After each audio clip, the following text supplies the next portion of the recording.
familyfoundation.org.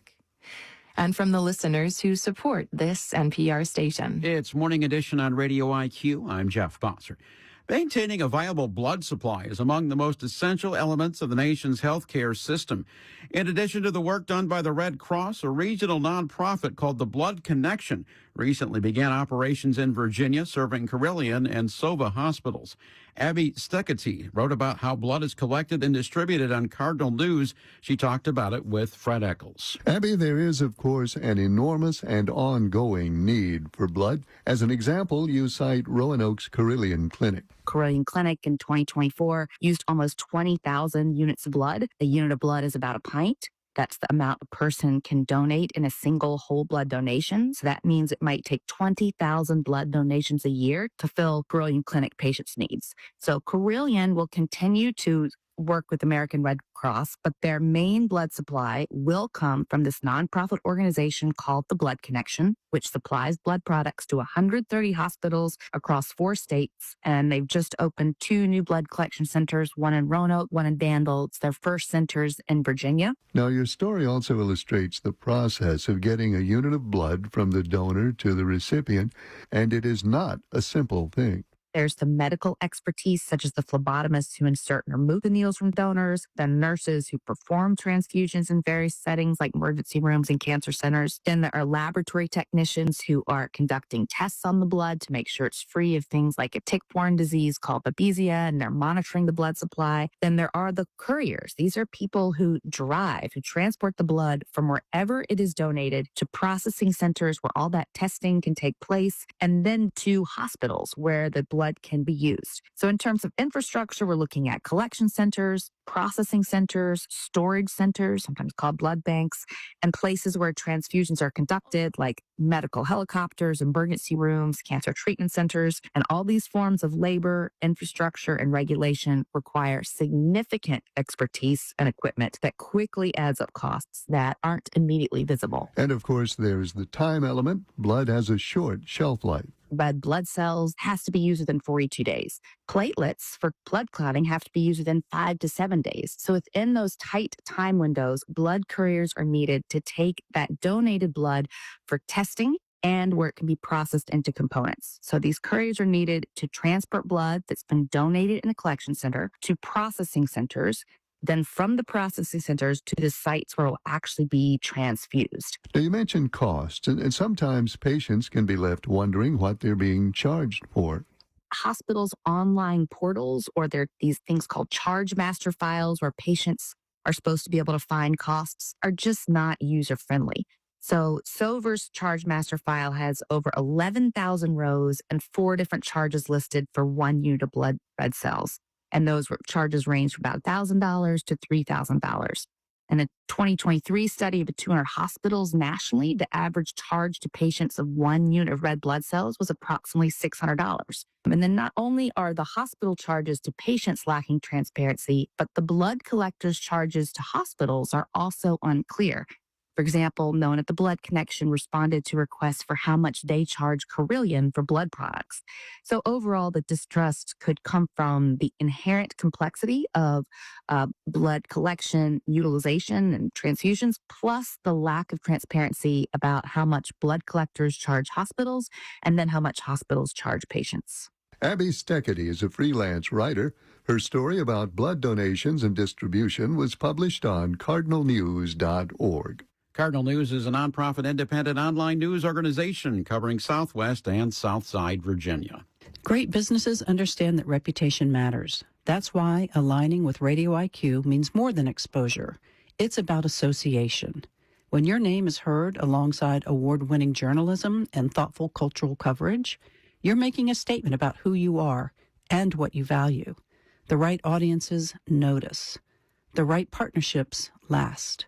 Explore corporate sponsorship by emailing WVTF corporate support at vt.edu. Support for Radio IQ comes from Bay Power Solutions. For more than 40 years, helping keep universities, hospitals, and regional businesses running when the power goes out. From service and parts to emergency backup systems. More at baypowersolutions.com. And from WordSprint. serving Roanoke and the New River Valley with graphic design, branding, and omni-channel marketing services. Wordsprint.com. 10 degrees in Wise, Blacksburg, and Roanoke have 15 degrees. Charlottesville 20, Richmond 20 degrees, mostly sunny today. Highs range from 30 in Wise to 34 in Blacksburg. Near 40 in Danville. Lows around 20 tonight, but warmer tomorrow. Highs in the low 40s for most, around 45 for Danville. It's 8:51. Would you bet that this artificial intelligence balloon will soar even beyond the stratosphere? Marketplace Morning Report is supported by Schwab. Schwab knows that investors want control of their financial future. That's why when it comes to wealth management, Schwab is dedicated to giving investors more choices. More at schwab.com. By GEP. With GEP Key Agentic AI and GEP Smart Software, GEP is at the forefront in agentic procurement orchestration and autonomous supply chains. I'm David Brancaccio in Los Angeles. First, nervous markets this morning. Silver, the commodity, has lost nearly a quarter of its value over the last 5 days, although there's a small bounce back at the moment. Gold is up a sliver this morning after its biggest one-day drop since the 1980s. Marketplace's Nancy Marshall-Genzer is following this. Part of the pullback from precious metals is a reaction to President Trump's nomination of Kevin Warsh as chair of the Federal Reserve. Warsh still has to be confirmed by the Senate. He's already served on the Fed's Board of Governors, and Warsh has a track record as an inflation hawk, reluctant to cut interest rates for fear of kindling inflation. Warsh's nomination strengthened the dollar, and that made gold and silver less attractive as a safe haven.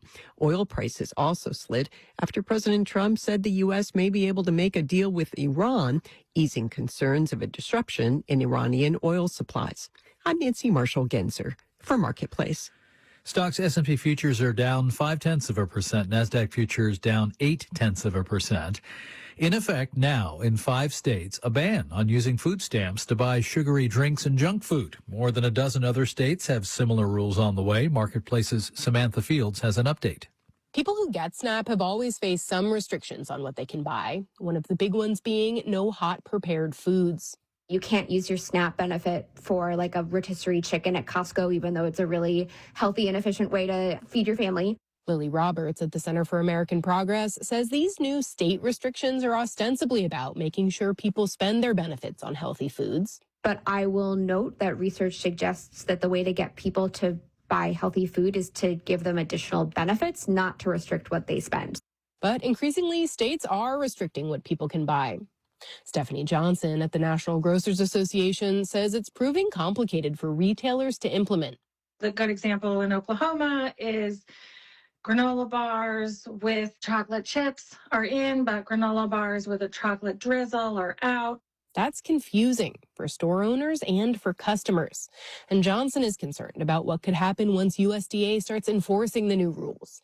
If a store accidentally lets someone use SNAP to buy that chocolate drizzled granola bar.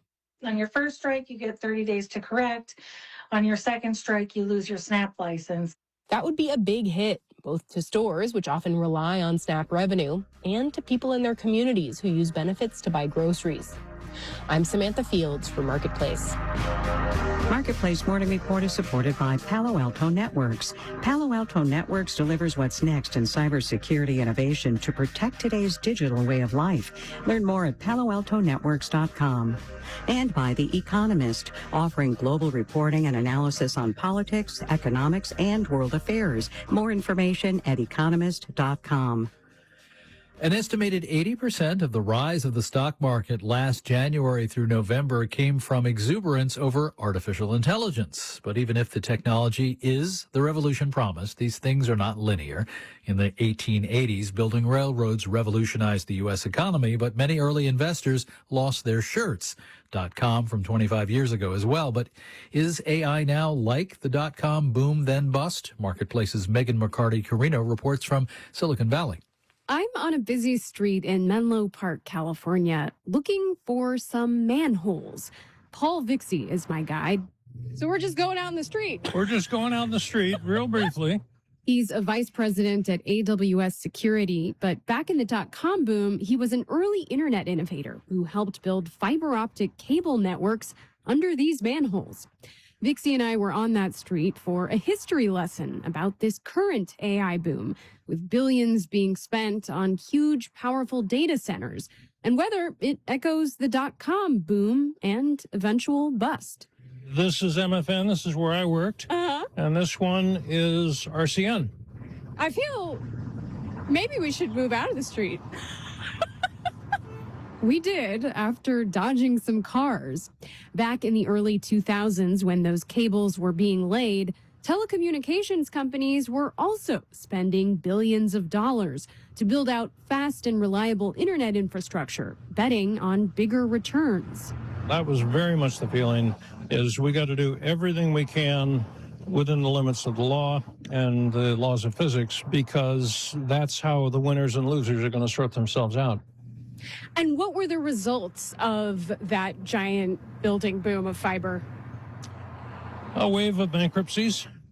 The Federal Communications Commission estimated that by 2007, about 2/3 of the 45 million miles of fiber cables were still unused. But years later, that fiber infrastructure supported streaming, social media, and now AI.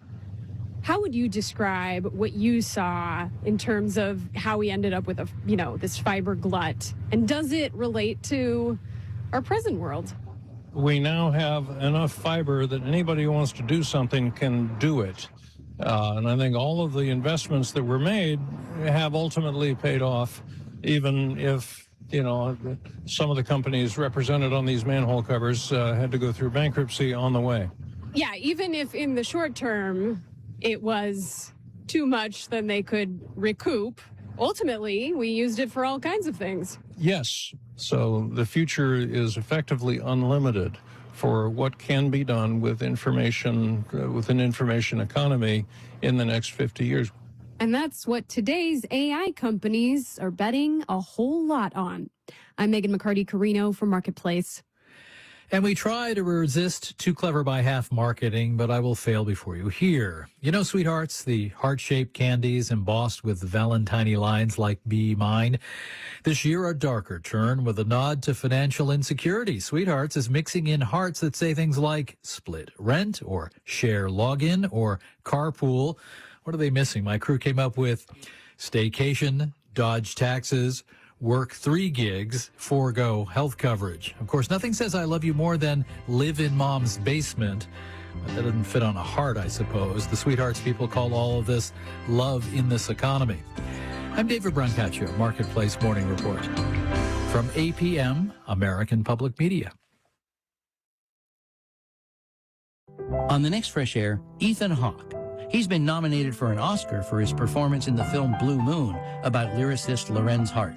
In the streaming series The Lowdown, he's a small-time investigative journalist constantly getting into trouble. He'll talk about his movies and his life, from his years as a teenage film star to today. Hope you can join us. That's Fresh Air, Monday through Thursday at 2 p.m. on Radio IQ. You're listening to Radio IQ on WVTF Roanoke, WRIQ Charles City Richmond, WVTU Charlottesville, WVTW Charlottesville, WVTR Marion, WISE FM Wise, WQIQ Spotsylvania, WIUR Lexington, WEHC Emory, HD3 of WURV Richmond, and on 92.5 Richmond and 94.9 Fredericksburg. Radio IQ, a listener-supported community service of Virginia Tech, on your smart speaker and online at radioiq.org. Welcome to NewsHour. It's live from the BBC World Service in London. I'm Tim Franks. Israel allows a limited reopening of the crossing point between Gaza and Egypt. We'll hear from 2 women, one who wants to leave Gaza, one who wants to return. All of my family is there. I don't have anybody here. I can't raise my children alone. I have to return back to Gaza, even if it is demolished. Also, damaging new revelations about the links between a former British government minister and the American sex offender Jeffrey Epstein.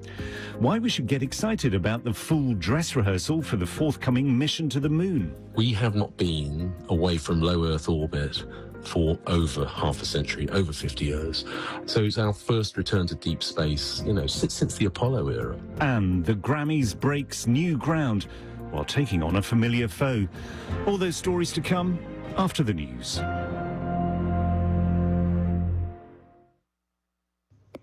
BBC News with Govinda Gill. Israel says the Rafah border crossing between Gaza and Egypt, the only gateway for Palestinians to leave or enter the territory, is now fully open. There are strict limits and vetting for those being allowed in and out. Many leaving are in urgent need of medical care. From Jerusalem, Yolande Nell reports. Good morning, everyone, and welcome to our 9 o'clock a.m. informal session of Roanoke City Council and our joint meeting with the Gun Violence Prevention Commission. I'll ask our clerk first to call the roll for council, and then I'll ask the secretary to call the roll for the commission. Vice Mayor McGuire. Here. Mr. Nash. Here. Mr. Vollison. Here. Ms. Powers. Here. Mr. Hagan. Here. Ms. Sanchez Jones. Here. Mayor Cobb. Here. The quorum is present. Okay. Our secretary for the commission. Present. Oh, okay. Thanks, Josh. All right. Ms. Cohen? Here. Ms. Campbell? Here. Ms. Copel? Here. Mr. Major? Mr. Rose? Here. Mr. Johnson present, and Ms. Cobalt. Is on her way and will be here momentarily. All right. So do we know if Mr. Major or Ms. Hodge are coming?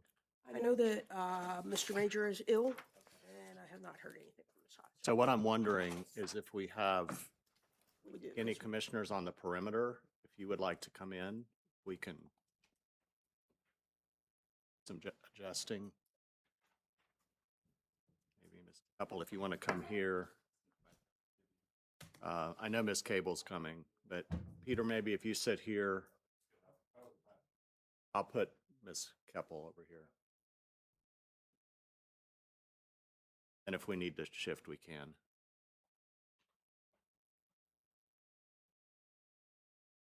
Well, thank you all for being here this morning. I want to extend my appreciation to the members of the Gun Violence Prevention Commission, some of whom have been at this for 6 years, some of whom are newer, but all of whom are committed to this work and the progress that we're making. And so thank you all for this time to be together. We had a really excellent annual report shared with us last fall, and part of that report was a request to have a joint meeting to talk about what we can work on collectively going forward. So we're going to do that through an overview of the progress we've made in terms of gun violence reduction, through some statistic sharing, go over some highlights from the report in the fall, and then look at directions and next steps. So thank you all again for being here, and I'll turn to our chair for the commission, Rabbi Cohen. I think we were going to start with the police report of the gun violence statistics. Would you like to say any welcoming words first? I'm going to do that after the police. Well, okay. All right. So we will, first of all, welcome, who's chief? Who's going to lead us off? So, whole team.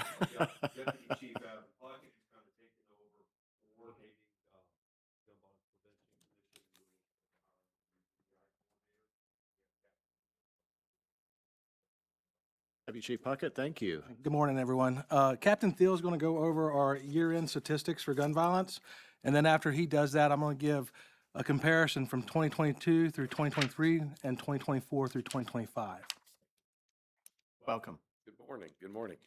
Well, some of you have seen this. Excuse me, I've got a little bit of congestion trying to get over here.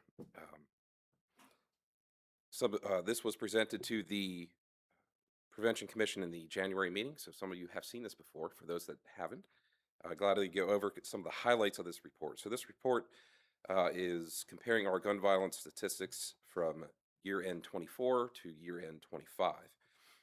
And you will see, in particular, our homicide numbers. So we're down 1 between 24 and 25, and then we're down 7 aggravated assaults with gun violence from 24 to 25. Our domestic aggravated assault stayed the same, and our suicide by gun was up by 7 in 25. Excuse me. And in terms of their location, it was spread out between our zones. So zone 1 is southeast, there was 4. Zone 2, northeast, there were 3. Zone 3, southwest, there were 3. And zone 4, northwest, there was 14. Now that is only for this year. So that is just 2025. Same with the firearm suicides by location as well, and the incident times as well. You can see that the majority of our incidents occur in the evening or the overnight hours, which is a pretty standard pattern that we see in regards to our gun violence overall. And then the demographics, I'm not going to read all of those. Y'all can peruse those in terms of the offenders and the victims. Still overwhelmingly in line with kind of the national average in terms of majority of those offenders and victims are males. And in the age bracket of the 22 to 39 as well. And then in the causes of the shooting incidents, if we can determine what was the root cause for any of these shooting incidents based on the criminal investigation, we tried to aggregate that into some standard causes. So you have escalated arguments, drug deals, robberies, interpersonal violence, and unknown. So the escalated argument generally is some type of verbal argument that has then escalates into the shooting. Your interpersonal violence generally means that there was some type of physical violence associated with the incident before it escalated to a shooting. So somebody was physically assaulted with either another weapon or, a fist fight, something of that matter, and then that escalated into the shooting as well. So that's the difference in those causes of shootings. And then in terms of the case status and clearance rates, you'll see by large, we've cleared the majority of them. We're at a 72% clearance rate, which is pretty significantly above the national average for these types of incidents. And your closed by arrest means that somebody was arrested for the crime.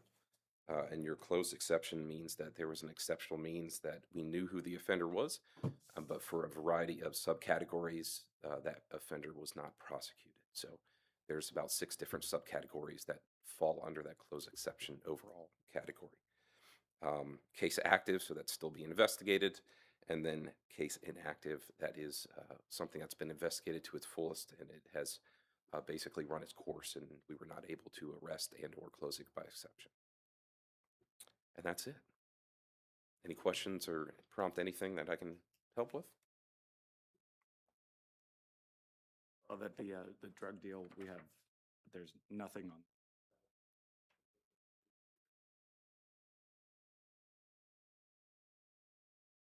Causes of shooting incidents.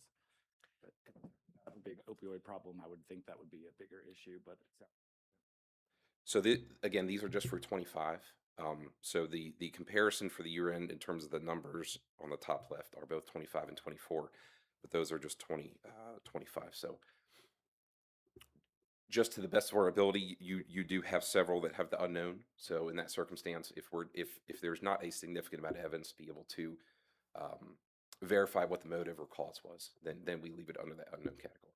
So there's a possibility that some of those were included or could increase those numbers. We're just not able to say definitively. Yes, sir. other questions? I have a couple. All right. So it seems to me that the clearance rates that's a really good percentage, and it's probably an increase over previous years, which I think is a credit to our iStar team and our Real-Time Crime Center and some of the other efforts we're taking. Is that accurate that we're seeing an increase in the closed cases? I do know for our homicide numbers, we closed all but one last year. So we had a 93% clearance ratio for our homicides, which is significantly higher nationwide, and frankly is one of the best that I've been a part of and have seen in a long time. So, and Mayor, we have been clearing the national average above and beyond for the last 2 years. The national average is below 50%, and for the past 2 years, we've been 60% or above each year on violent crime as a whole. I know we've just begun keeping statistics on suicides, and that's always concerning. We see an increase in suicides, whatever the cause is. So thank you for tracking those. And I know it's something that we're very cautious in terms of talking about and reporting. So I'm aware of that sensitivity around that. Are we seeing, I'm going to answer my own question probably. I believe we are seeing an increased rate of mental health episodes and behavioral health concerns. And I think that some of that's getting manifested in the increased suicide attempts and suicides. Are you all able to speak to what you're seeing in terms of activity that you're seeing related to kind of the mental health crisis and ways that we can continue to be aware of that and work collaboratively to address that as a community? Yes, sir. I do. I think the Marcus Alert system we're in year 2 or 3, I believe. Yes, I think it's fully 2 years implemented now. Yeah. And that's a co-responder model that we have with Blue Ridge Behavioral, who actually goes out with officers to calls who are experiencing mental health crisis at the time, and they try to intervene.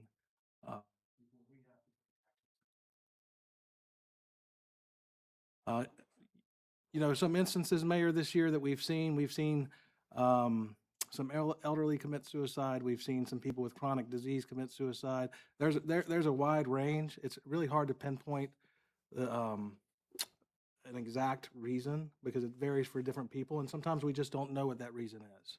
So it's really hard to actually come up with data to pinpoint, hey, this is what we believe the suicides are caused from, if that makes sense, without doing a deep study. And thank you for the reminder about the Marcus Alert and the work that you all do in that regard. That's an important partnership that we have. The last question I have, and we can probably talk about this in the strategies going forward, is that it's amazing to me and commendable that we've seen such a significant reduction in the last couple of years, though we're still seeing a higher rate in Northwest Roanoke. And I know this is a priority of the commission and of council. I'm curious if we can, maybe not now, or maybe now and later, if we can talk about some specific strategies and approaches we can take to address the higher rate in Northwest. Sir, I just put that out there as maybe one of our discussion items. Thank you. Yes, sir. Other questions?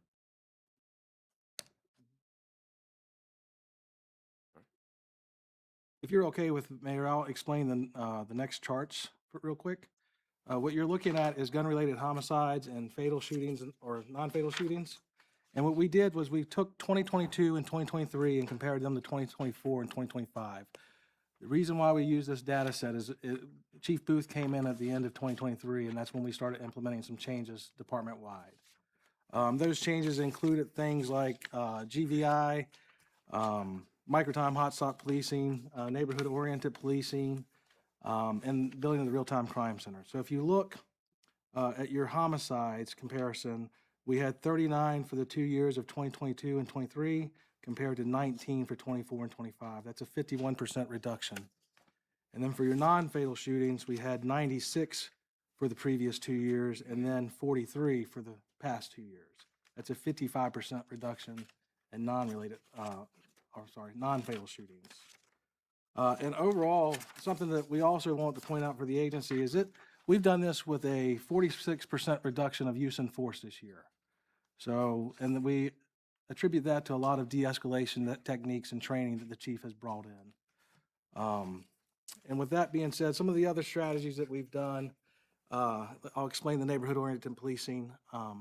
That's where we have looked at zone lieutenants, and we've given each lieutenant a sector of the city to be responsible for, along with captains have a problem area. So to your point, for Northwest Roanoke, we have actually reassigned one of the problem areas in Northwest Roanoke to our Community Response Bureau captain. So we expect more community outreach from that bureau over there this year, moving forward. The other thing that we did was a real-time crime center. And if you look at the infographic that you have, since its opening, it's assisted with 38 arrests and 186 investigations.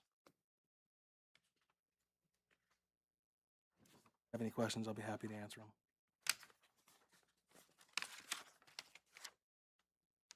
questions on this report?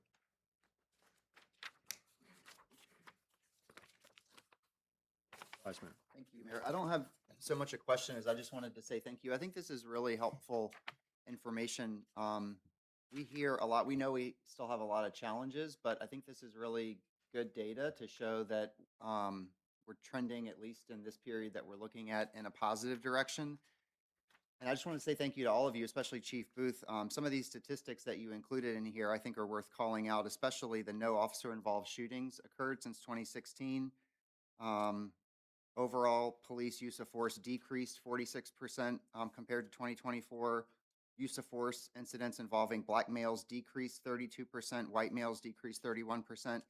I'm sure there's a lot in these numbers, but to me, it just at a macro level indicates some positive sort of direction that we're headed in, and also the tactics that you are employing. I really appreciate your embrace of more community policing, getting out in the neighborhoods, and it seems to be working. So thank you very much, Chief Booth. Vice Mayor, others? Rabbi Cohen? First, I wanted to very much thank Deputy Chief Puckett, who is now our liaison from the city to the commission, which I think is just perfect, and we are so thrilled that that appointment was made. And I want to thank Chief Booth, who has been a phenomenal partner to work with the Gun Violence Prevention Commission. I also want to thank City Council. Those of you who have been on council for a while remember that a few years ago, the relationship between council and the Gun Violence Prevention Commission was a little touchy. So it's so nice to sit here and to feel support and to know that things are going well. We requested this today for several reasons. One, we want to let you know how we have restructured the commission and what we see as moving forward, where our work will go. Two, we all have some concern that when a problem gets better, that people have a tendency to pay less attention to the problem, both in terms of finances and in terms of just direct attention. And we fear, and there is some good data for this fear, that if that were to happen in Roanoke, that we would once again see an increase in homicides and aggravated assaults. And so we have made such great progress in the past few years, but I don't think that the response to the progress should be to take our foot off the gas pedal. And I think that's very, very important. And finally, probably what you're going to hear in several different ways, gun violence prevention, both from the level of intervention on the police side and from the point of prevention, which we hope the Gun Violence Prevention Commission can work in that sphere the most, needs funds. It's simply not possible to put together a citywide program to truly prevent gun violence without a budget and without funding to make it happen. And I know that this is probably the worst time to come to City Council and say to you all that funding is important, but I'm going to say it anyway. So I'm going to pass out to each of you. And this is slightly dated, but it is still very accurate. And if you would each take, I believe it's, well, Terry, I'll let you count the pages. I'll figure it out, yeah. Thank you. This is a study that includes probably the best evidence-based violence investigator by a man by the name of Thomas Abt, who I appreciate that Chief Booth has put us on to, and many on the commission have read his work, particularly a book called Bleeding Out, which I recommend to all of the council members to look at. It's an easy read and a very important read. But he tells us, and this article comes at it from several different angles, that every single homicide in a city costs somewhere between $10 and $19 million to the city. And that putting $1 million into prevention prevents an equal number of homicides. So the return on the investment is tremendous. The problem is that you don't see that money up front, so it is hard. But when you think about all of the initial costs, such as the police investigation, hospitalization, the courts, and then the lack of productivity, the lack of tax income, the drop in house values, the drop in taxes from that evaluation, the mental health needs after such an issue. And you do that even just 9 times over in our city, you are talking a tremendous amount of money, likely in the hundreds of millions of dollars, at least $100 million. Now, you don't see that loss in 1 year. It's over a period of time. But in the year where we were having 23 or 24 homicides a year, the city was losing a tremendous amount of money. And so I really want to get us to the point of view of understanding that even in these hard times, that investing in keeping our city safe through both prevention and intervention is the right financial and absolutely the right moral move. Many of our city council people were not on city council when some of our commissioners were appointed to the commission.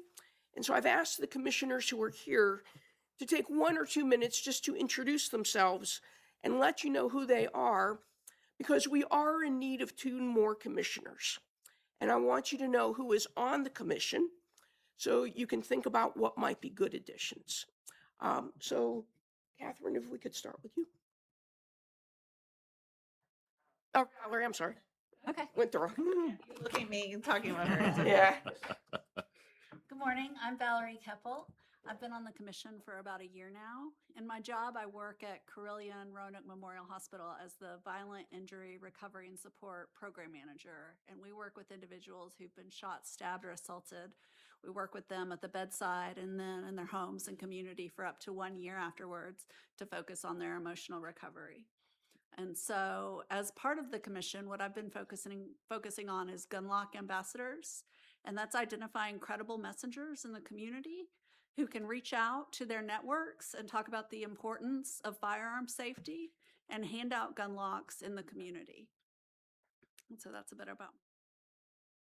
I'm Josh Johnson, the secretary. I work for Roanoke City Public Schools. My job is Youth Development Intervention Coordinator. And so I was a police officer for 10 years, worked in neighborhood services at the city manager's office for a year, and now I work at the Community Empowerment Center over on Douglas Avenue. And so my job is often the touch point for programmings for external partners, whether that's SEL, social emotional learning, or development or college exploration. And so a lot of my job is either individual interventions with students that may be struggling, or two students. Affectionately call them like our temperature changers. You know, depending on how they come in that day, they change the temperature of a classroom or a school. And so I sit here kind of as a representation for Roanoke City Schools as well. Excuse me. Social anxiety. My name's Jared Rose. When I was appointed to the commission, I worked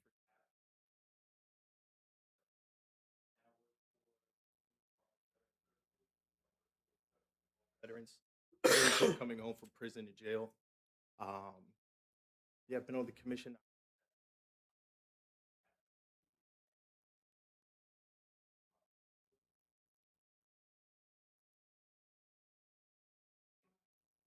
Although you are a commission member as well as, you know, Eric. Anyways, I'm Catherine Cable. I actually started coming to this to City Council and asking for work on gun violence prevention when Sherman Lee was first elected mayor. So I've been working at this a very, very long time. I have a wide variety of interests in this topic. I'm very passionate about public health, but also and about a public health-based approach to gun violence prevention. And I am working specifically because of my longstanding interest in the council, in legal, how we can use legal avenues to change the environment and improve gun violence prevention. Working specifically on tracking some of the gun violence prevention legislation that's happening in Richmond, and potentially with some interesting new legislation that we can possibly put forward for next year. My name is Brandy Campbell. Professionally, I am a CPC, a certified professional coach in medical billing, and I specialize in ambulance and pathology services. So I read a lot of the first responders and what happens as people, need the ambulance. But what brings me to the commission is in my personal life, I have lost 2 family members to gun, one by suicide in 2004, and my youngest brother.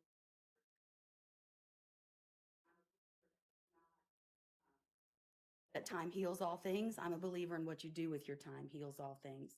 So it's the healing for myself and for my community that brings me to serve for the commission. I was just appointed and sworn in January 15th. So I'm looking forward to digging in. And we also have Reverend Amy Hodge, who's not able to be here this morning. Reverend Hodge heads up our Community Engagement Committee. Elliot Major. Elliot has been on the commission since its inception, but he let me know a few weeks ago that his term is up as of April 1st, and he will not be renewing his term. So we will need two new commissioners, one to replace Robert Lamore, who resigned from the commission about a month ago, and one to replace Elliot, both of whom have been really wonderful to have on the commission. City Council, we'd very much like you to think about that, to think about who may be applying, and to help us get the best people we can possibly get. In the past few months, we have changed how the commission worked. We used to be divided into 3 very distinct segments of prevention, intervention, and resolution, meaning trying to prevent gun violence, intervening when gun violence happened, and responding after the violence occurred. That was a wonderful way to begin the commission. It was really no longer fulfilling the direction of what we saw as the commission. The police department has done a phenomenal job with the intervention piece, is actively involved with working with people afterwards through their reset, as is Fed Up. And we really saw ourselves more on the prevention end of things. And so we divided, each commissioner now has a very specific role and will over time create their own subcommittee to continue their particular role in their particular program. And each of them are going to tell you a little bit about that, but just so you know what's coming. We have one committee that is involved in suicide research and prevention. One committee which is following up and enacting the Gun Lock Ambassadors Program. One that is with Roanoke City Public Schools as liaison to letting us know what is happening there and to taking back some suggestions or thoughts we may have to the schools and seeing if they can be enacted. One committee is now looking at Virginia House and Senate bills, working with gun violence, looking at what is happening in Roanoke, and seeing if we want to come to council and say to you, look, these are great bills for other places in the state, but what we see happening right here may need something else. And in council, we would like you to consider this as sending as part of Roanoke's legislative agenda to the Virginia House and Senate. We have one committee that will be continuing the Planting Peace program. We have our continuing community engagement program. And then we have a new committee that will be looking at one block in Roanoke City that has had significant problems with violence, gun violence in particular, and looking and seeing, what does that block need? How do we raise that one block out of this continual cycle of violence? What would that cost? What services are needed? And how could that become scalable year after year? To slowly, without coming and saying, hey, we would love $50 million, and having city council look at us like, you don't know what's going on in the city. But to say to you, look, let's do one block at a time. Let's fix up the city and have a future for it. And so we have one committee who's going to start investigating that. And then ultimately, I hope that one of our new commissioners will be responsible for gathering everything that is happening in the city, working towards gun violence prevention, intervention, and response, and putting it all together. Because right now, I know we have some disparate groups that are doing great work, but we don't know exactly what they're doing, and we don't know if we're repeating their efforts. And I think it's important that we have a clearinghouse to know exactly what's happening. And I think that's a great role for the commission to carry. As you saw, suicides in Roanoke City last year have gone up significantly. And this is going to be the committee or the subcommittee that Jared Rose is going to head up. So I'm going to ask Jared to talk for a minute about that. So suicide is something that's very near and dear to me. I've suffered with mental health and substance abuse challenges in my life. Also a veteran. We lose 22 veterans a day to suicide. And this year, as I've seen the numbers climb up and up and up, then to draw more attention to it. So this is very new. We're still very much in the research phase. So I've gotten with Blue Ridge, Sheila Lithgow, the people in the community who are already doing suicide. I've met with them, the individuals doing suicide at the VA. We've met, we're formulating a plan. Everything I've learned so far says we need to put time and distance between thought and the weapon. So what that looks like is, having family members hold guns for an individual who's going through something. Gun shops, right now I believe the gun shops charge, $20, whatever it is. Can we do that for free? If somebody turns their gun into you, I think they're very likely to turn it into the police.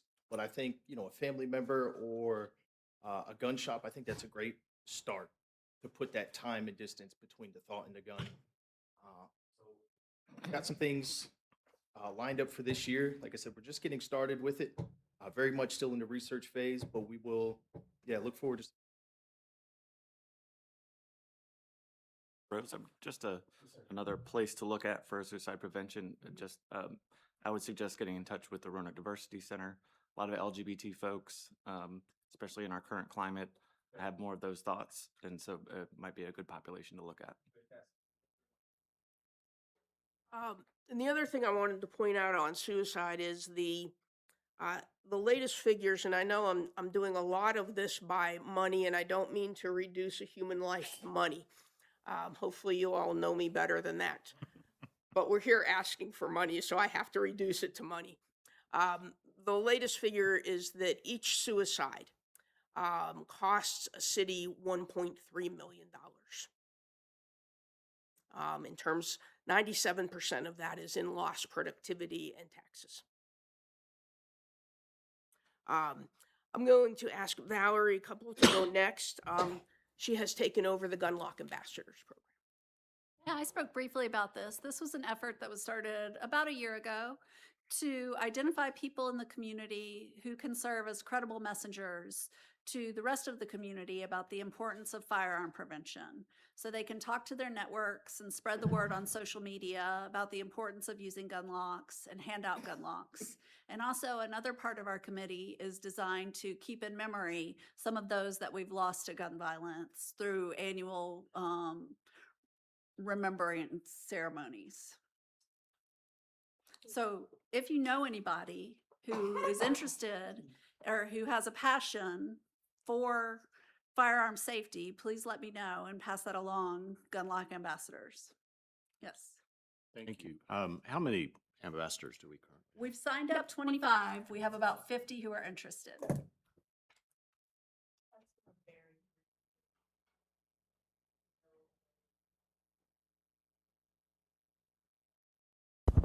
Valerie, would you take just a second and talk about what the procedure is to become a Gunlock Ambassador? Yeah. So what we have up right now is just posters in the libraries and in other community settings of a, is it a UPC code or a QR code? Thank you. A QR code to scan, and it takes you to a page where you sign up and say, yes, I'm interested in becoming a Gunlock Ambassador. And then I reach out to them and say, hey, that's great. We're very interested in working with you. Would you please watch this video, this 20-minute video, to learn about some gun violence statistics, information that you can share with people about how to be safer with guns. And then they take a little quiz that shows that they acknowledge that they have watched the video.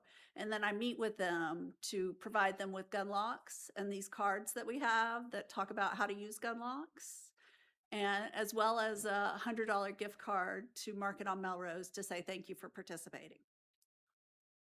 In a bright orange shirt. Yes, I forgot about the bright orange shirt. Thank you, Kathy.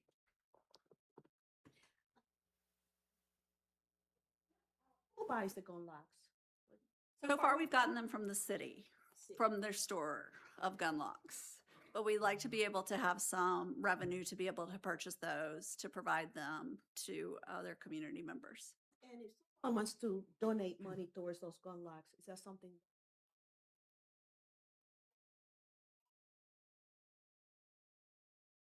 I don't think the commission could. What is the status of our gun lock? I know we've gotten several orders of these through the years. We've had several orders of gun locks. We were able to utilize ARPA dollars for some. I think we used, I don't want to misspeak, but we have a plan for possibly additional gun locks through the Safer Communities grant. But we have many left right now. Unfortunately, I think the police department used to be able to get them free, but unfortunately, we've been needing to pay for them.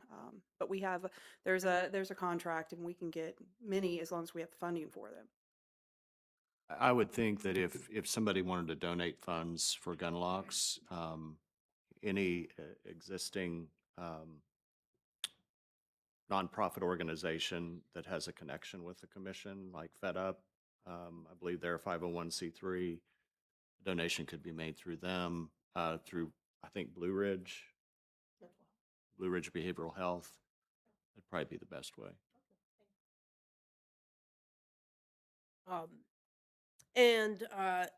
Financially, that program is still on very good footing. We had hoped in the first year to have 50 ambassadors signed up. Due to it having some trouble getting off the ground, we have 25, so we still have money for another 25. But it's a great program. And, you know, since we started giving out the gun locks, we started with Roanoke City Public Schools. And we initially gave them 8,000 gun locks to give out to parents who would come in and ask for them. We have not had a child in Roanoke City who has been accidentally shot. Now, does one equal the other? No way to know. But prior to that, most It of was us, a regular occurrence and it happened every couple years. so we don't know that gun locks, you know, necessarily have done that, but we do know that they are a wonderful preventative measure, even on the suicide line. If your gun is locked and you have to go find that key and get it in there, there's that more time in there. So eventually that program will need more money, but not in the coming year. I'm going to ask Josh Johnson to highlight some of our CPS's work. Yeah, thank you. So, several of the presentations that I've planned coming up was one highlighting our Hazel Health, which is our free virtual mental and physical health for our students. So students can sign up for that with or without insurance. They can take those sessions virtually on an iPad or a phone. They can do it at the school. And that's where we've seen a lot of success is them taking those sessions at the school. We've seen a lot reducing the stigma of, you know, they don't want to talk to the counselor that they're going to have to see every single day, but they're more comfortable of, you know, getting on an iPad and FaceTiming with somebody and explaining some of that. So we've seen a lot of success there. We talked about the numbers. Our number 1 and 2 groups are 7th grade with the highest needs, referrals and follow-throughs, as well as 12th grade. And so when we talked about, I know we've talked about our Community Builder program, targeting those 8th grades and rising 9th grades, we're seeing a huge need in 7th grade and losing a lot of attachment to sports and schools and identity, often loss of a family member. So that 7th and 12th grades really where we're focusing down on the Hazel Health. We just got our data back for our youth risk behavior survey. And so that survey is the national data, which I'll present to our commission. We're seeing really good numbers as far as actual connection of us. So 2 years ago, we do it every 2 years, middle school and high school. Middle school, if they had planned or actually attempted suicide, that number was about 3 or 4% for them actually being connected to services, medication, a provider. That number is now over 19%. And so I think that's a large part of reducing that stigma. Again, Hazel Health, getting that connection there, removing some of the barriers of transportation and timing. Clearly, some of the work that you are doing in Blue Ridge plays a large part of that. And our suicide risk assessment, it certainly helps is, you know, when they have a plan, when they're talking about it, they're actually getting connected to services, not just a phone number or follow-up, right? And so removing some of those barriers, we've seen a large increase in students that feel like they matter to the community. That number historically was below 50% for our middle and high schoolers. So half of our students are walking around feel like they don't have a connection to their school community or outside the community. I think that's a huge win and a huge indicator of some of the success we've seen, as well as support that they feel like they get encouragement from the schools. And so that's a lot of the data that I'll present. They also have about sex use, drug use, whether they've witnessed violence in their community. And so I'll present that as well, and then highlight our Parent View app. So if you are a parent in Roanoke City Schools, you can look up your students' grades, attendance, discipline directly, email a teacher. Often when I meet with students and parents, right, it's, you know, especially that middle school is, what'd you learn today? It's like, nothing. You know, it's like, right, what'd you do today? Nothing. Or, you know, did you go to every single class? Yes. You know, and it was challenging as a parent to really challenge those things, right? And so at the Parent View, you can actually look up every pop quiz, every homework assignment. You can directly email teachers and advocate for your student about deadlines and what's going on in the classroom. And so I really want to highlight those few programs for the next few meetings, because I think that's where we get a lot of our bang from our buck is some of those. And kind of, I talk a lot about it, especially for little ones. If you've seen like the Bright Wheel app with daycare, like new parents, you're getting pictures, oh, they got a diaper change, you know how great, right? And so like these constant engagement with schools, often our parents lose that engagement to the school and their connection to their education. So we're looking for more of those opportunities where they can stay engaged with their students' education, as well as they're doing a lot of like family engagement, a lot of programming out of CEC again, tying those families back to their education, back to their schools, and I think we're going to see a lot of success there.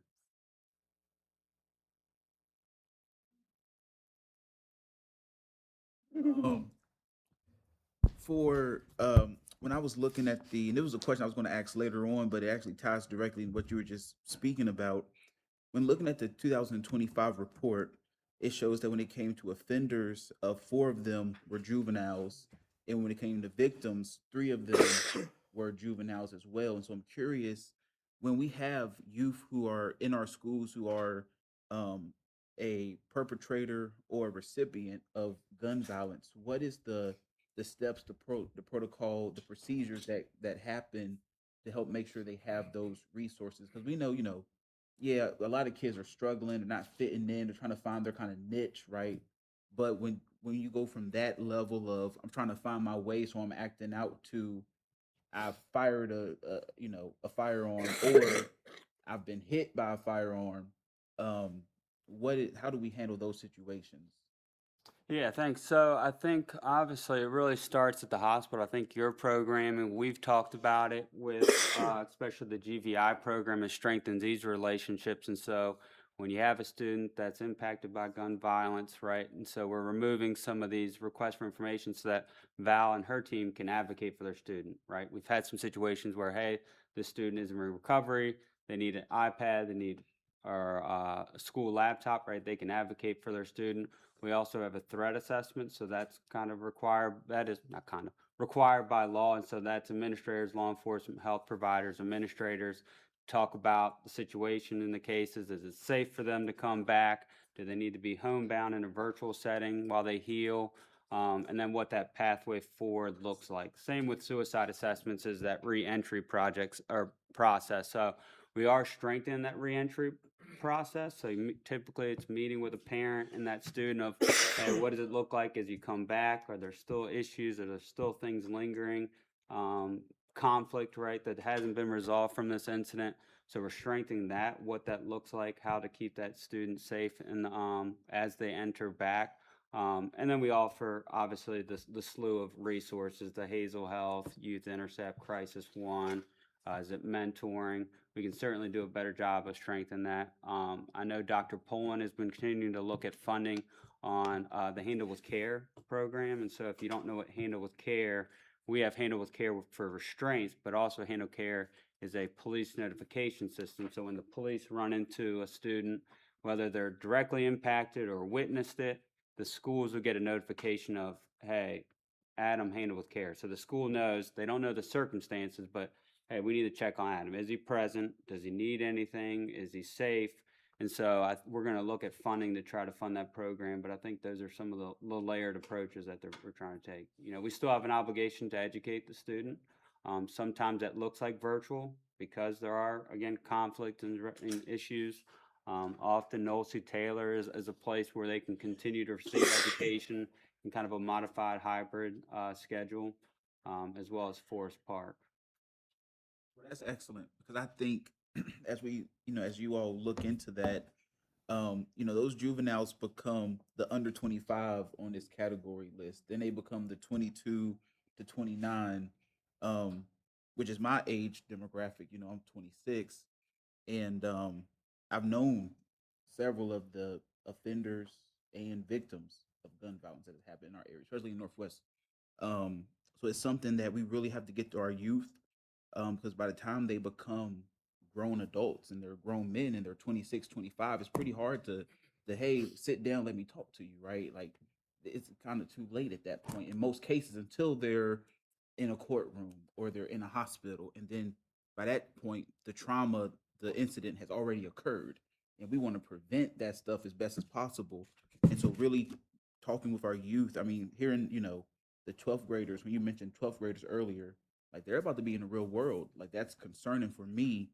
So I'm glad to see that we're kind of reevaluating how we interact with them, capture them, help keep them, on the right track, or get them off the wrong path they may be on and put them on a more correct one. So thank you. And I appreciate it. I presented at our new educators about some of the gun violence and gang things that we had, and had a teacher that came up to me. It's like, hey, I know we talk a lot about the family directed impact or the individual student that's directly impacted. He's like, the thing sometimes we often miss is like the kids in the household.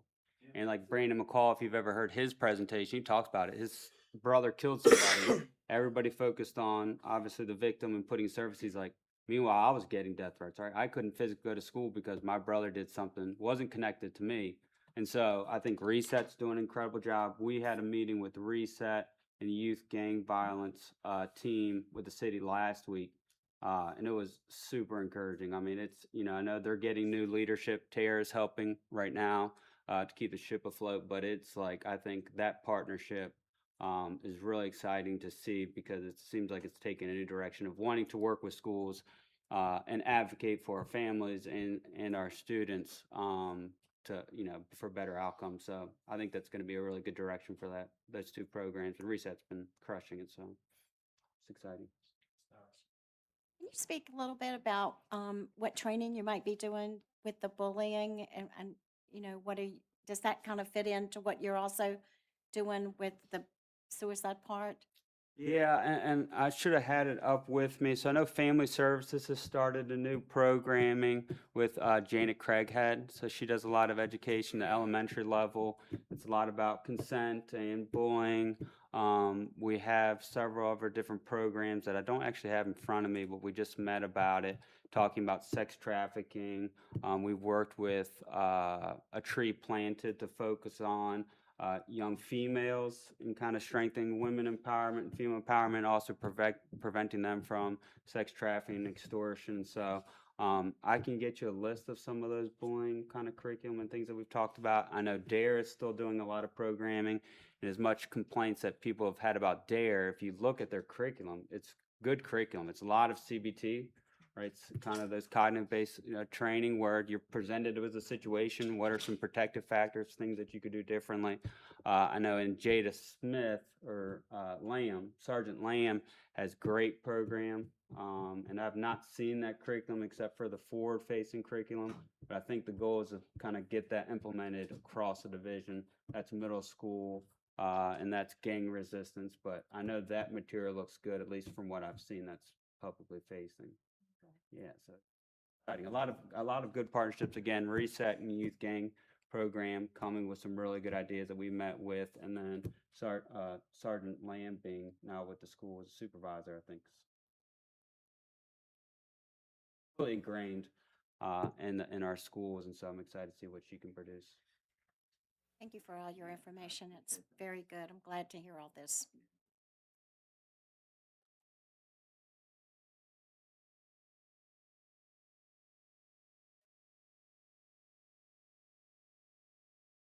No. Yep, no insurance. You can put insurance, you don't have to put insurance, you're not required. What about language access? That's great. Speak on that better than I can here. Look at you. Can you that might be a better thing for you to explain. So I work at the CEC where we have like our EL services. We have 2 Afghan grants that have 2 staff members that are helping with our resettled populations, often from Afghanistan. And we have, I think, maybe 3 individuals in our EL program that are helping. But, Corey Alder, I work with Corey Alder, who was our EL director for 13 years as well. I can certainly ask about that, but it's certainly, I know we've removed a lot of barriers with that and increased our EL teacher population as well.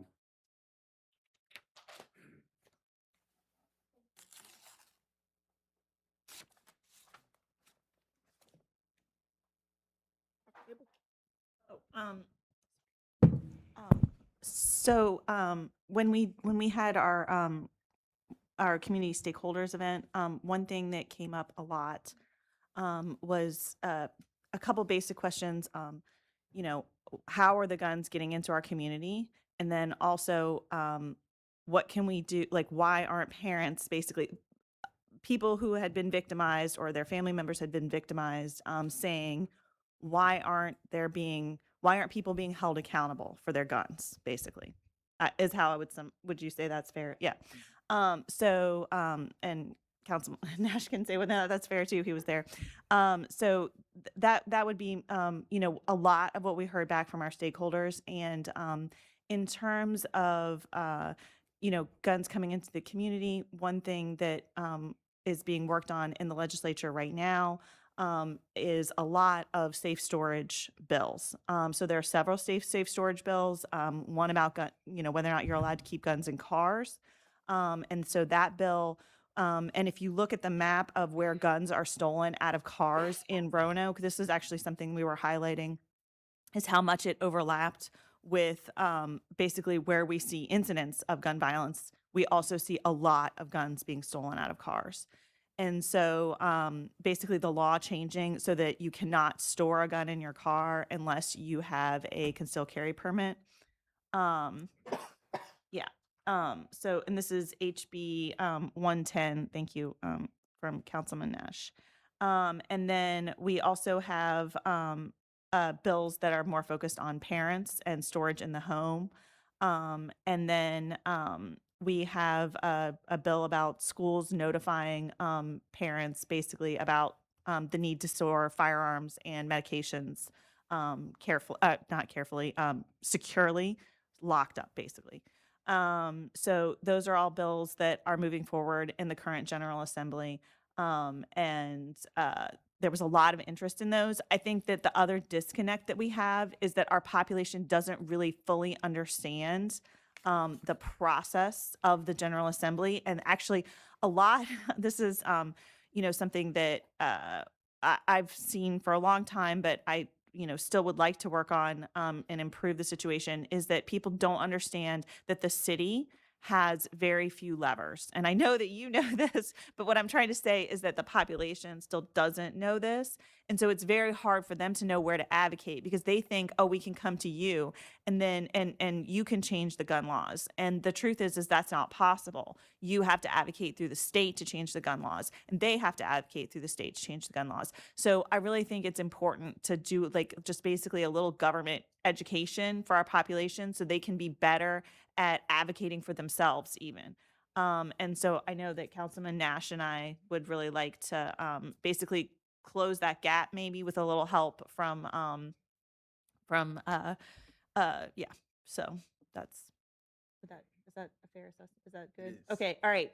If there's any corrections, he's gonna make them. All right. I mean, the only thing I would add is, we had people who came in the community stakeholders meeting. It was really enlightening, because it was kind of like everyone lowered their guard and talked very openly. I mean, even our law enforcement officers who were there were very kind of candid in a very still professional way, of course, because we have great law enforcement officers here in the city. But, and we came to a realization that, people didn't understand, like, hey, we can't just ban guns, right? We can't just say, hey, no, this is the law. Like, it's our way or the highway. Like, they didn't know what Dillon was, and they didn't know in what ways the city was limited. And, much of our ability to govern has to come from the General Assembly. And it has to come from a group of people who don't live in your locality, but still get to say kind of what happens in your locality.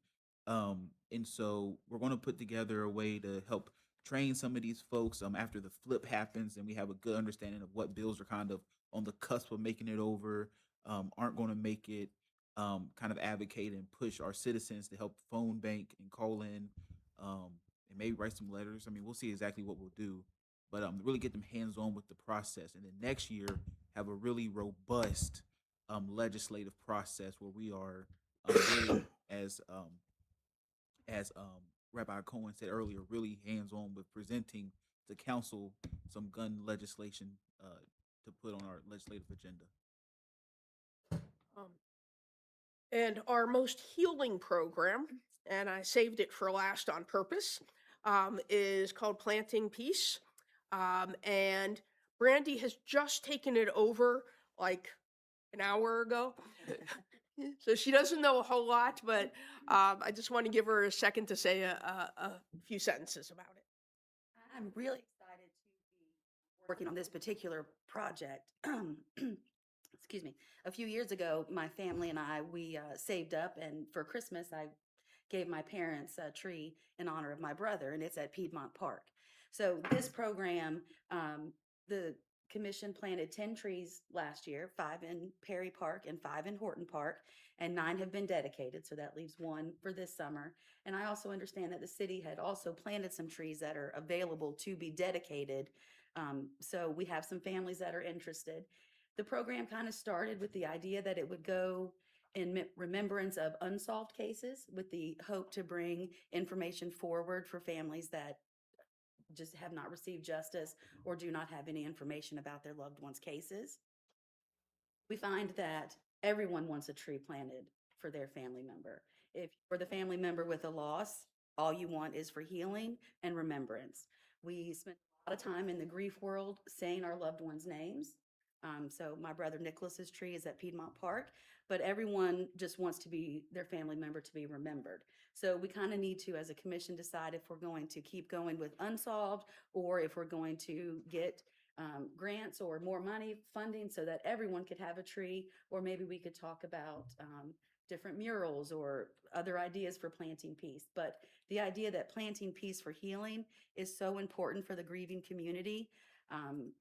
I just can't stress it enough. If you're the one, I'm so glad to see the numbers trending down, but if you're the one, that's all you can focus on is your loved one. So healing comes with peace, peace comes with healing, that comes with dedication and love and a lot of hard work. So if we can get more trees planted. It's great that we do this program in the summer because as temperatures rise, we see the heat deserts, we see the increase in gun violence, and it's just nice to bring the community together in the times of need and in the heat. All want healing. We all want the same thing on that note. And I just wanted to add, as I was working with Reverend Harvey on this program earlier this year, we ran into this very uncomfortable place that I want to let all of council know about. And that was people calling to say, I've lost a loved one. Can I have a tree? And our having to say all of the trees have been accounted for. It is the worst phone call you can have with somebody. So I'd like council to consider 2 things. One is to make sure there is always funding available for more trees. The dedication ceremony itself is very inexpensive. Or if that is really an issue, at least in the short term, there are a number of trees in Smith Park that are not dedicated. And I know that many, many years ago that was rolled out as people could pay, I think, a few $100s to have a tree dedicated for a loved one. And I would like council to consider the possibility that at least some of those trees be set aside for victims of gun violence. In wrapping up what we wanted to present to you, I just wanted to say 2 things. Number 1, from our stakeholders meeting in Northwest, which really was wonderful, the thing that came to mind for me the most was that the most important position from a gun violence point of view that we do not have in Roanoke City that we need is a victim's advocate position. Whether that be a part-time or a whole-time position, I don't know. Whether there is somebody within the city that could take on some of that, I don't know. I just know that the family members need to have someone to turn to, and it's not fair that that should be Roanoke City Police Department or that should be the Commonwealth's Attorney's Department. That makes it very difficult for many of these families. It's got to be somebody who will advocate for them and help them work through the system. I think that's one of our major needs. And the second is that I just, want to reemphasize that putting money into gun violence prevention saves the city tremendous money on the other side. So we may not see it up front. It's not something that, you see money come in from, but it's something that you see money not lost from. And so from a fiduciary responsibility, I think it's very important. And I want to thank you so much because I know this has been long. Thank you, Rabbi. This has been really helpful, very comprehensive. And I, again, want to express my gratitude to each of you for your commitment to this work. I just want to recap some things so that we don't lose sight of them. First of all, we have, to the council, we have two new commissioners to appoint. And so I think we've heard a good overview of what expertise we currently have on the commission and who we might want to look for. We always say, you know, you all are the experts on this. So if you are aware of people in the community that you think would be good matches, please let us know that. Please encourage them to fill out an online application and list this as their number one priority. And we will do our best to work with you to fill those appointments because we want them to be effective and to do this work for as long as they can. Second thing is you've made it clear about the need for continued funding. I know that we've been blessed, and I want to express gratitude to several administrations, both the governor, Governors Northam and Youngkin, as well as Attorneys General Herring and Miares. They have all been consistent in providing financial support to the city of Roanoke. And that has been extremely helpful to us. To your point, we've got to find ways to sustain that. I know that we've been recipients of the Safer Communities Grant, and I don't know, is that something that we are eligible to receive if it's continued?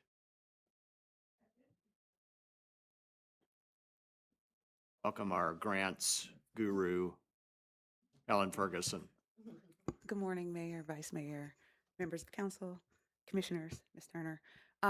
We will find out later on. Last year, we found out in late April, first part of May. And so that's when we will find out again. However, this year is the last year that we've been told about. We haven't heard about renewals. And this year is only estimated at 1.5, which is half of what we've been getting. That's helpful.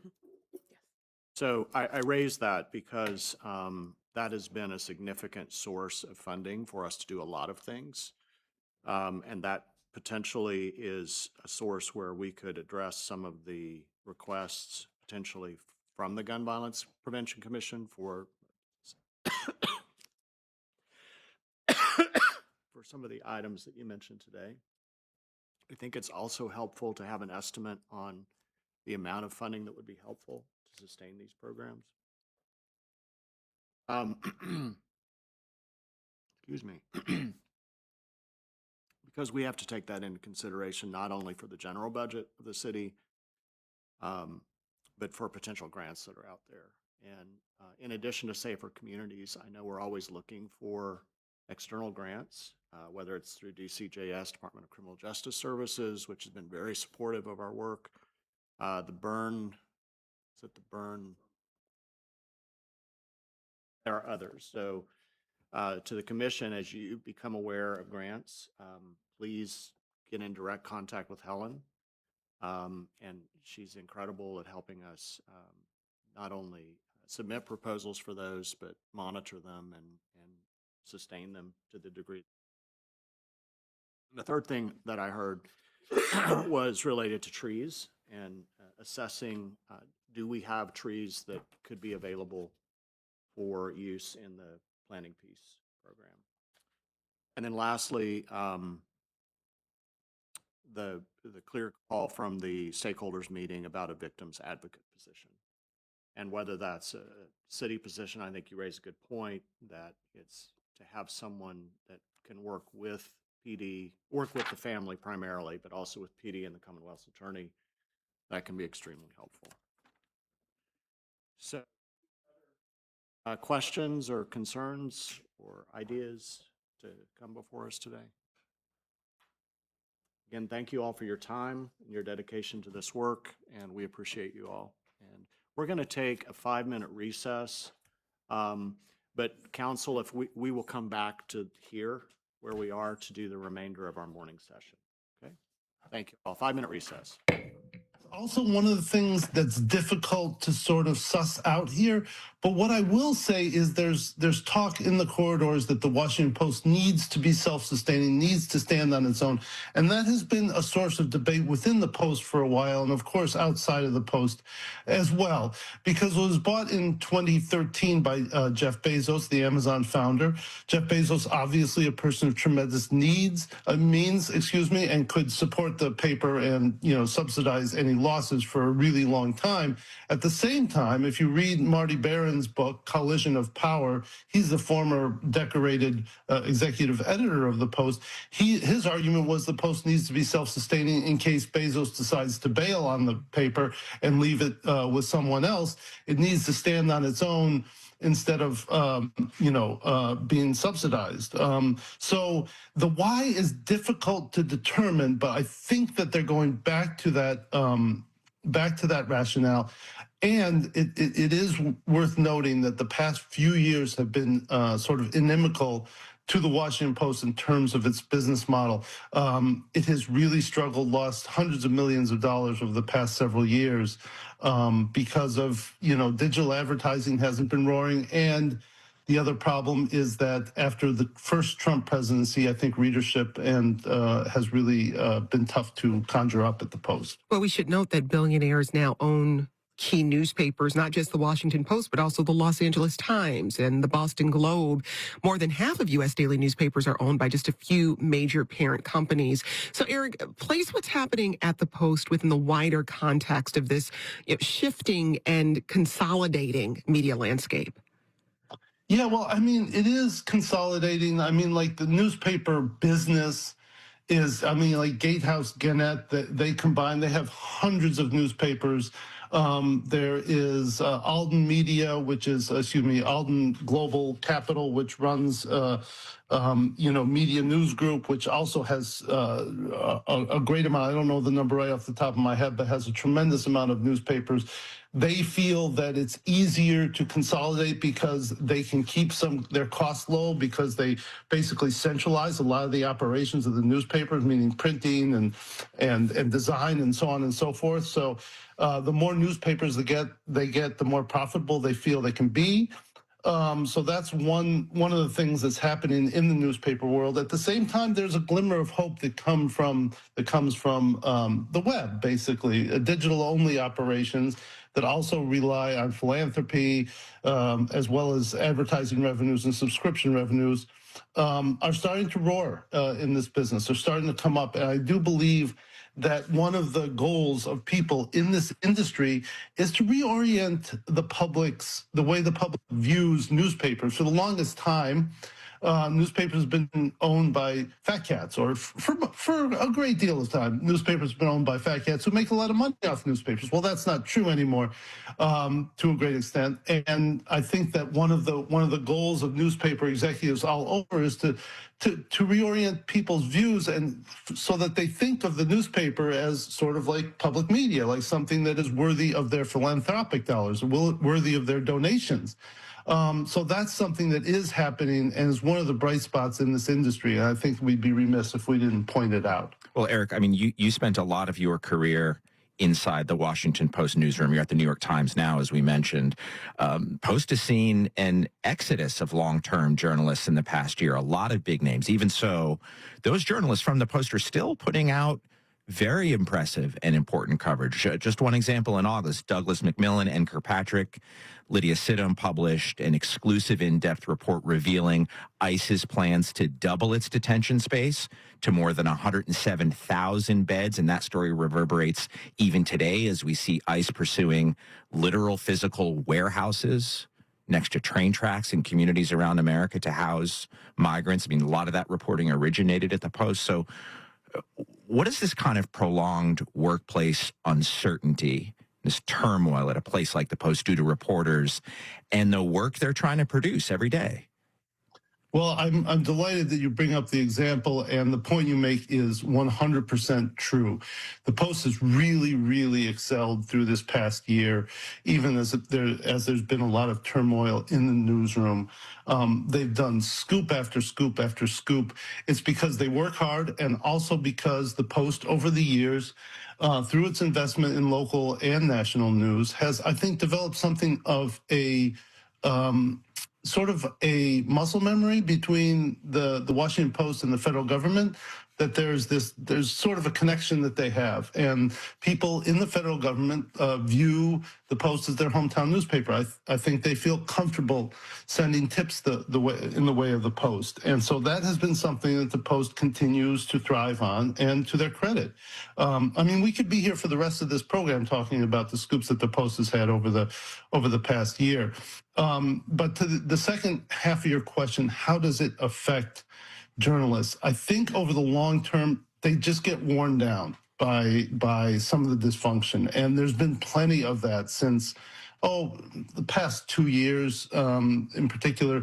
Will Lewis started there in 2024, and there have been a series of events that have really sort of rocked the place. So I think there's a long-term fatigue that sets in. I think some of the journalists start looking for other opportunities or taking a buyout if it's being offered. But I don't think critically that it affects their day-to-day work. I think when there's a story and they get a tip, journalists they move, they go. They work hard and they get the story out. They have a lot of energy, so they can gossip about problems in their workplace and produce scoops day in, day out. So I think that would be my answer to that question. It's a good one. We're talking to Eric Wemple. He covers media for the New York Times. And we're hearing from you. Lauren Marks emailed us, I'm listening to your show right now, and the Baltimore Banner deserves a shout out. Our previous city newspaper was not doing true investigative journalism, but the work the Banner is doing is incredible. They have so many sections and the stories are interesting. Real people are writing them, and I feel grateful our city has such a good and reliable news source. Their work increases curiosity and what could be better. And Janelle in Ohio emails, I've been getting the majority of my news from independent journalists, YouTube news creators, and personal videos from witnesses. However, I still keep an eye on legacy media from both sides of the aisle so that I can be fully informed on what's being promoted. I call it opposition research. Well, we want to hear from you. Have you changed where you're getting your news in recent years? If so, tell us how. And if you have a local news source that you rely on, tell us about it. Email us at 1a@wamu.org. Coming up, according to Pew, just over half of TikTok users say they regularly get news on the platform, and younger adults are especially likely to do so. What does the news look like in that space? That's just ahead. I'm Jen White. And I'm Todd Swiller. This is 1A from WAMU and NPR.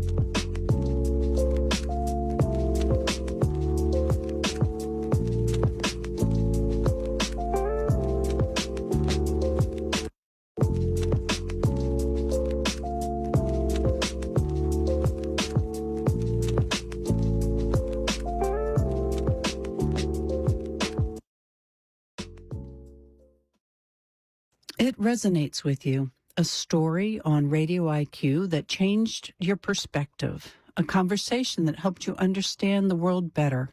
And yes, the organizations that made it all possible. Corporate support isn't about shouting louder. It's about being present in the moments that matter to you. If your organization wants to make its mark where it counts, email us at corporatasupport@vt.edu.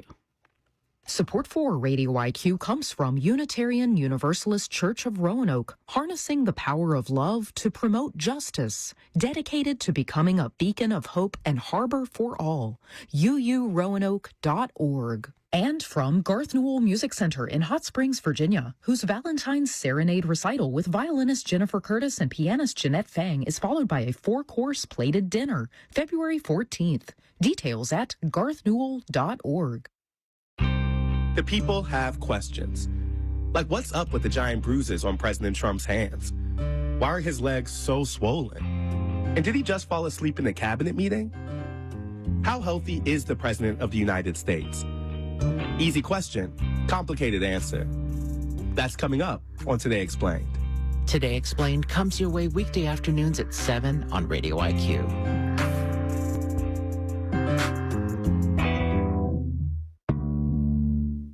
Support for NPR comes from this station and from your part-time controller, specializing in nonprofit accounting and committed to supporting nonprofits with financial management services such as budgeting and forecasting. yptc.com/NPR. And from the Walton Family Foundation, working to create access to opportunity for people and communities by tackling tough social and environmental problems. More information is at waltonfamilyfoundation.org. This is 1A. I'm Jen White. And I'm Todd Swillick. We're continuing our conversation about the changing media landscape, press freedom, and what it all means for democracy. We're here with Eric Wemple. He's the media correspondent for the New York Times. And you can join the We'll talk later.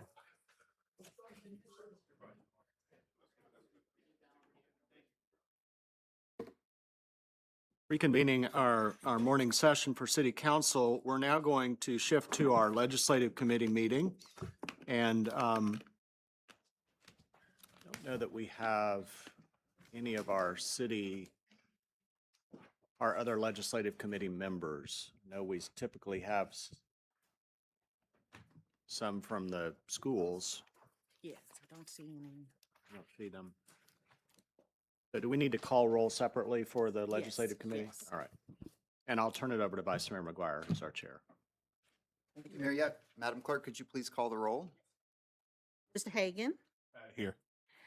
Ms. Sanchez Jones. Here. Mayor Cobb, Here. Mr. Nash. Here. Mr. Volleson. Here. Ms. Powers. Here. Ms. Appel, and Ms. Trigg. Okay, thank you. And Chairman McGuire, I keep Here. forgetting that. Okay, thank you. A quorum is present. I'm going to give a couple of quick opening remarks.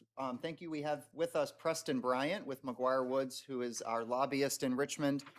And I'm just going to quickly say thank you to all of the Legislative Committee members and members of the community, our delegates, and our senator, and Preston Bryant for your work on getting us to where we are. And today, I think what we're going to hear is an overview of where roughly we are with our General Assembly session. And then Mr. Bryant was going to walk over some of our specific legislative priorities. I think the session is in full swing. There are about 2,000 plus bills introduced. And so rather than go through each one of those, we were just going to focus on our legislative priorities. Before I kick it over to you, Mr. Bryant, I need a motion and a second to approve our minutes for November 3rd, 2025. So moved. We need to call a roll on that? Yes. Yes. Thank you, Madam Clerk. Could you please call the roll? Yes, Mr. Hagan. Aye. Ms. Sanchez Jones. Mayor Cobb. Aye. Mr. Nash. Aye. Mr. Volleson. Aye. Ms. Powers. Aye. And Chairman McGuire. Aye.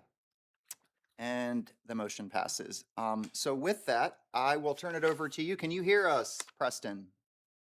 Yes, yes, Mr. Chair. Okay, all right. Well, Mr. Bryant, I'm going to turn it over to you to give us an update on the General Assembly and our legislative priorities for the year. Thank you, Mr. Chair and members of the committee. It's an exciting time in Richmond.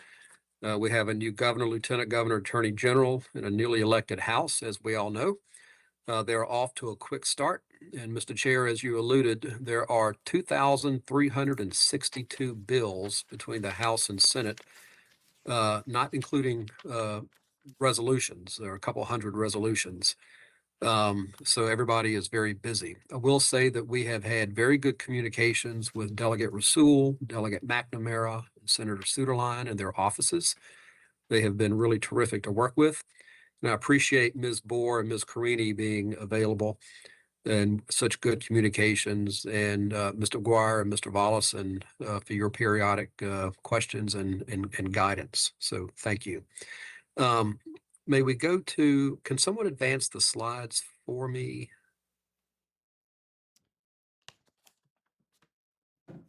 I can't see the screen.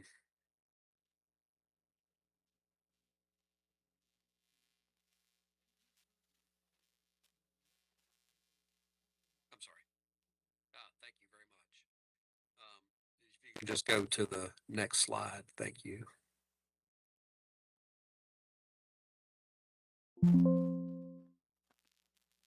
Thank you very much. This is a 60-day session. We are on day 20, I think, not that we're counting. They have until February 17th for each house to complete its own votes, its own bills. And that budget day should say Sunday, February 22. I apologize for that. Noting this week, Thursday is VML lobby day. With that, I will proceed straight to the next slide. I will proceed straight to the issues, and I've structured the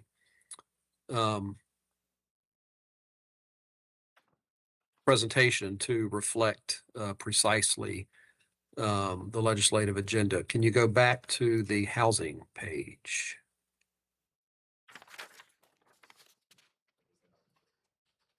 I'm seeing a blank screen. And Preston, unfortunately, we don't have anything on that slide. Oh, there is there is on mine. So I'll just tell you what's on it. Yeah, House Bill 181, Delegate Rasul's bill. This was the city's affordable dwelling unit program, adding the city of Roanoke to the list.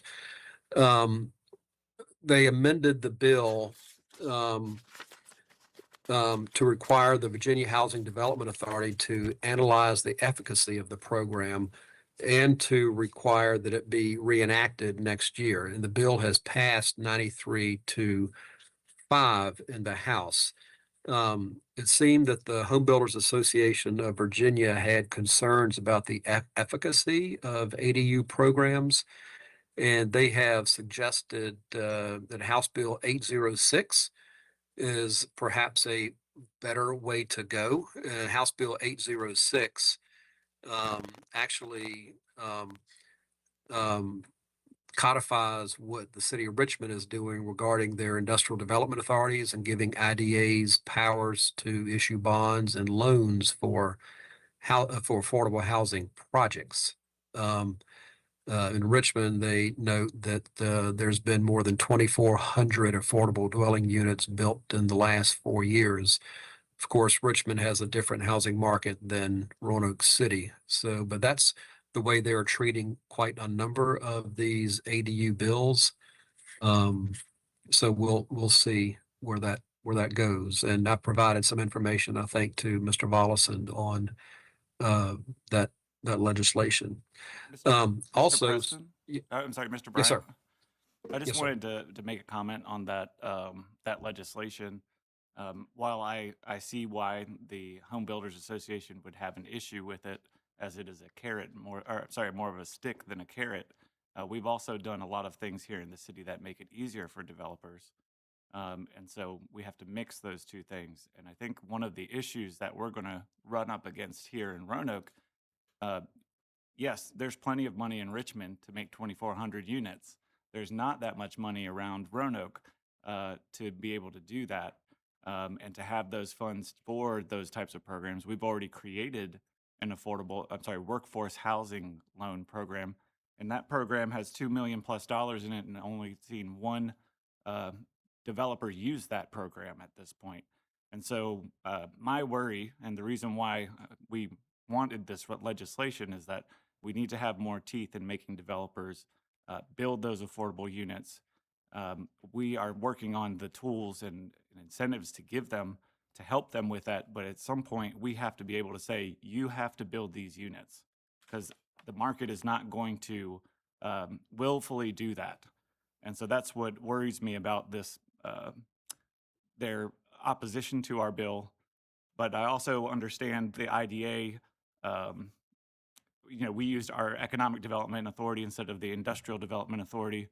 And I think that, it'll be interesting to see what Richmond, to do more research into what Richmond is doing and see if it really is a replicable model for somewhere like Roanoke compared to Richmond. Yes, sir. And Andrew Clark, who is with the Home Builders, has offered, I've spoken to Mr. Clark a couple of times, and he has offered to have a video call or such with Roanoke leaders to discuss this and their position. So we can arrange that at a future date if you would like. That's great. Thank you. Yes, sir. The second bill that's supposed to be on that slide is Delegate Rasul's House Bill 474, which was the real estate with delinquent taxes or liens and the appointment of the special commissioner. Increasing the value we propose from 75,000 to 150,000. In a House Finance Subcommittee, they reduced that cap from 150 to 125, noting that it's still, since the last time it was raised, it's still in line with, it still exceeds the inflation rate, but they had a hesitancy for doubling it. So it was raised from 75 to 125,000, and it passed out of committee 22-0 with that amendment, and it is headed to the House floor. Next slide. Public safety, here again, House Bill 11 with Delegate McNamara. They continued it to carry it over till next year. We had an amendment prepared. Ms. Carini was very helpful to limit the amendment to limit the transport to no more than 50 miles, which was akin to a temporary detention order transport limit that's in a very nearby code section. Else someone could have to take a patient, across state, arguably. So that was a common amendment that was requested. Apparently, as I was told, the Sheriff's Association had some concerns about the bill. But Delegate Willett, who chairs the Health and Human Services Committee, a very good delegate, spoke to Delegate McNamara and said that there is a broader play at work here, and that this would be taken up in perhaps another bill. And Delegate McNamara was very kind and said that's fine as long as the issue is taken care of. So we are still working with Delegate Willett to see exactly what the broader strategy might be. Senate Bill 534, which is Senator Suderline's, that has not been docketed yet. The subcommittee actually meets tomorrow at 4 o'clock. And so I will be working with Senator Suderline today and tomorrow in preparation for tomorrow's hearing. Next slide. We had a discussion with Delegate Rasul prior to the session. He chose not to introduce the legislation with the budget constraints that we all know. It was likely not to go forward.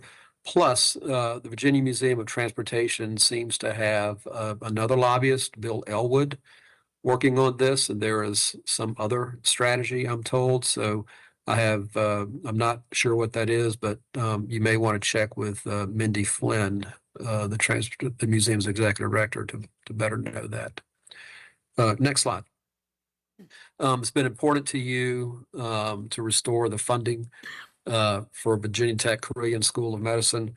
I've been working with the Koreans lobbyist here, Mark Lawrence, who many of you may know, and Governor Youngkin included in his introduced budget funds to put the medical school expansion in what's called the 2026 capital construction pool. So it's included in the capital construction pool. A specific dollar amount is not identified in the budget document because that, for procurement purposes, they don't advertise what the amount is. But as long as it stays in the budget, meaning nobody takes it out of the construction pool, we should be okay. Mark Lawrence and Korean are very happy with the status of that at present. Next slide. On your transportation section, there was no budget amendment regarding downtown Amtrak station. The city's economic development officials may have more insight on this.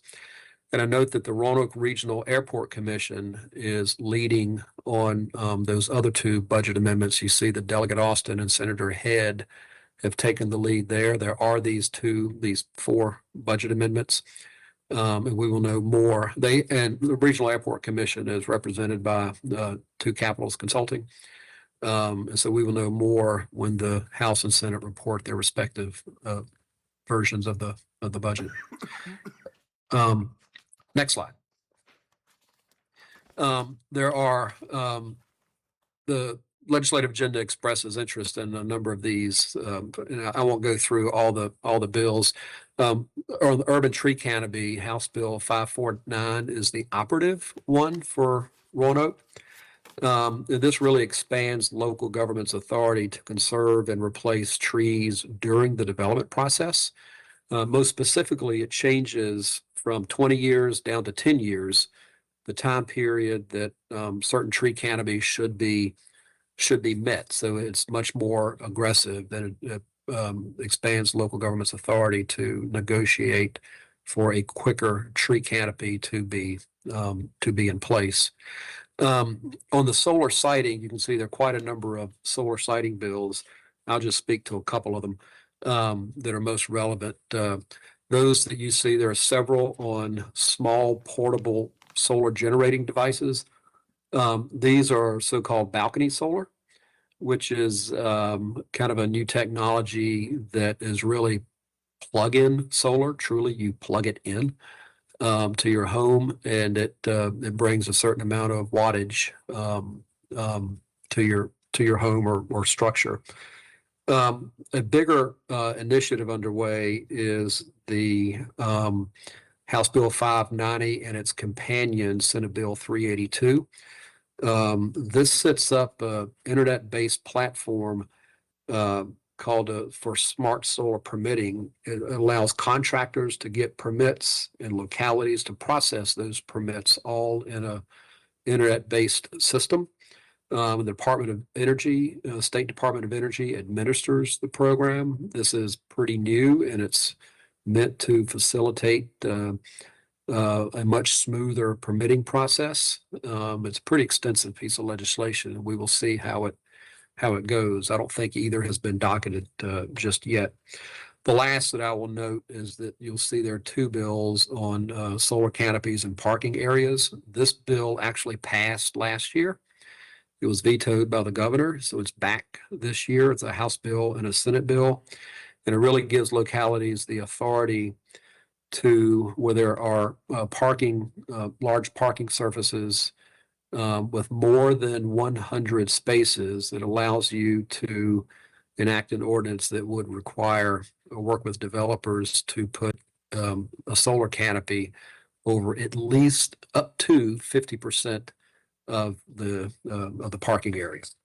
That bill again passed last year, but was vetoed, so it's back this year. Next slide. We're getting close to the end, I promise, Mr. Chair. On civil liberties, you will see that the constitutional amendment repealing the article regarding a prohibition on same-sex persons marrying, that bill, the resolution rather, Delegate Sickles has passed the House and passed the Senate. The other two are really en route to passing and headed to Governor Spanberger's desk.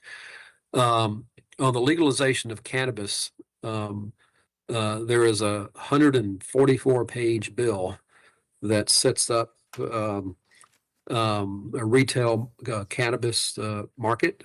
First, it sets up the Virginia Cannabis Control Authority, the governing body. It has a few things in there regarding local governments. First, it says no locality can adopt any ordinance to affect the growing or processing or possession or sale or transportation or consumption or use of marijuana, but you may adopt ordinances prohibiting its use in parks and playgrounds and streets and sidewalks, and the bill does not allow for such shops to be within 1,000 feet of schools and other places. So it does. In localities also can adopt ordinances regarding the distance between retail shops. And so you do have that authority. It does not allow for any referenda on this. This is a no referendum piece of legislation. In terms of taxing, there's a couple of things going on here. One bill has an 8% state sales tax and a 3.5% local tax. There's a separate bill by Senator Lucas that has a 12.625% state sales tax and an only 3% local tax. So I think the taxation is a little bit in flux, that piece. But otherwise, this bill is likely to pass, and Governor Spanberger has indicated support for setting up the framework. Next slide. So real quick, just before. Yes, sir. I have a question about the House Bills 642 and SB 542. This wouldn't allow a locality to basically opt in to allow for sales into their locality. This would be just something which is blanket throughout the Commonwealth. That's my understanding. There were previous versions of this the last couple years that allowed for localities to have an authority to run a referendum. Excuse me. I do not think there is a referendum in this bill. I think it's blanket authority across the state. It overrides local.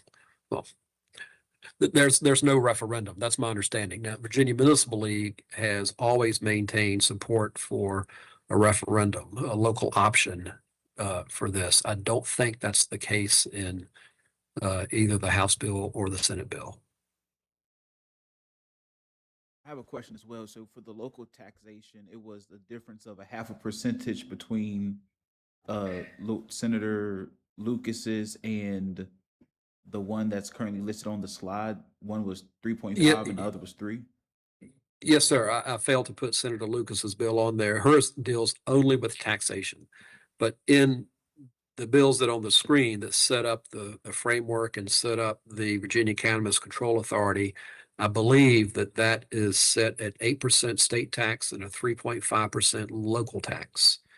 Senator Lucas has a wholly separate bill that only deals with taxation of marijuana sales, and that has, I believe, a state sales tax of 12.625 overall, and I think the 3% local tax that might be included in the 12%, 12.6%.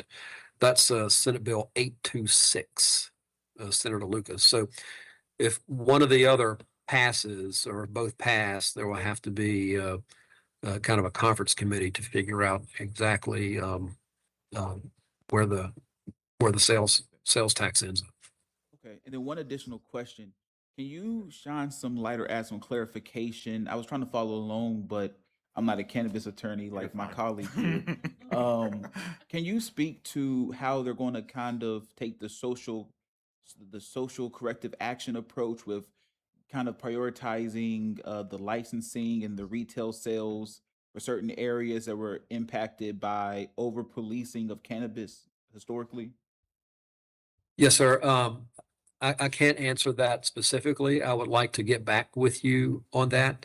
This is a 144-page bill of fine print, and I kind of zeroed in on the kind of the local ordinance or the locality issues specifically, but I can go back and look at some of that and get back through Ms. Bohr to answer your questions. All right, that'd be great. Thank you. Thank you, sir. Yeah, the next slide, please. Reproductive health care, constitutional amendment. This resolution on reproductive health care is passing House and the Senate and is on its way to Governor Spanberger's desk. And the same for automatic restoration, post-incarceration of voting rights. That is also passing and headed to Governor Spanberger's desk. And the next slide. The governance, this is a longstanding issue, I'm aware, for Roanoke City Council. It's in your legislative agenda, but there is no such bill introduced this year. There was last year, and it failed. Next slide. Wait. Yep. Quick question on that. I saw that there was a bill that would allow localities to have the option again. Was there any movement? I think it was House Bill, and I'm blanking on the name, the number of it, but it would basically allow for localities to have the option of going back to May if so chose. Was there any movement further on that? I think it will was have just to an go, interest.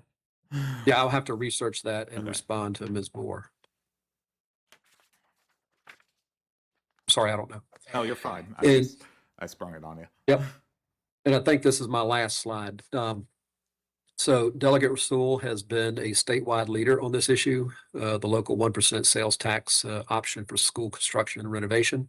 His House Bill 334 has already passed the House on a 70-28 vote. It is the most favored bill of those that are out there. His, for example, his is drawn to allow the use of new revenue to apply to past construction projects and the debt. Senate Bill 66 and Senate Bill 607 do not, at the current time, permit that. There are localities, for example, that do not have an immediate construction or renovation project on the horizon, near term or midterm, but they may have completed construction projects and issued debt in the past. Delegate Rasul's bill, under those circumstances, would allow them to use the current the new revenue, sales tax revenue, to apply to past debt. Senator McPike's bill does not allow for that, but he seems to be quite amenable to amending his bill to reflect Delegate Rasul's. So that would be maximally flexible for localities. Senator Lucas's bill is more restrictive. It's very bare bones, and it does not allow for new revenue to be allowed to be applied to past debt. We will see what Senator Lucas does with her bill. Neither of the Senate bills has been docketed yet. So it'll be interesting to see how they work that out. But I'll underscore that Delegate Rasul's bill is is everybody's favorite bill right now. It is the most comprehensive and most inclusive and most flexible. And last, I've included, there are 7 House bills and 5 Senate bills on photo speed monitoring. And I know that is of interest to the city. I don't know that it was in your legislative package, but it might have been. But I know this is of keen interest to the city.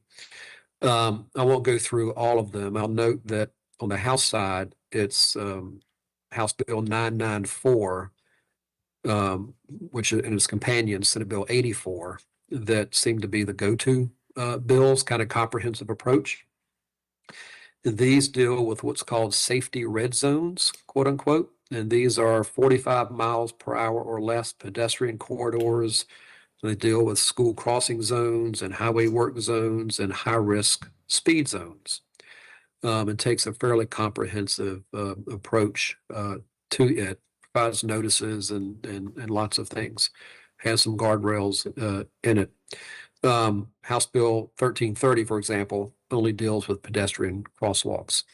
But the one to keep your eye on, interestingly, is Senate Bill 297 by Senator Peake of Lynchburg and Bedford area. And this bill actually repeals law enforcement agencies' authority to place and to operate speed enforcement cameras.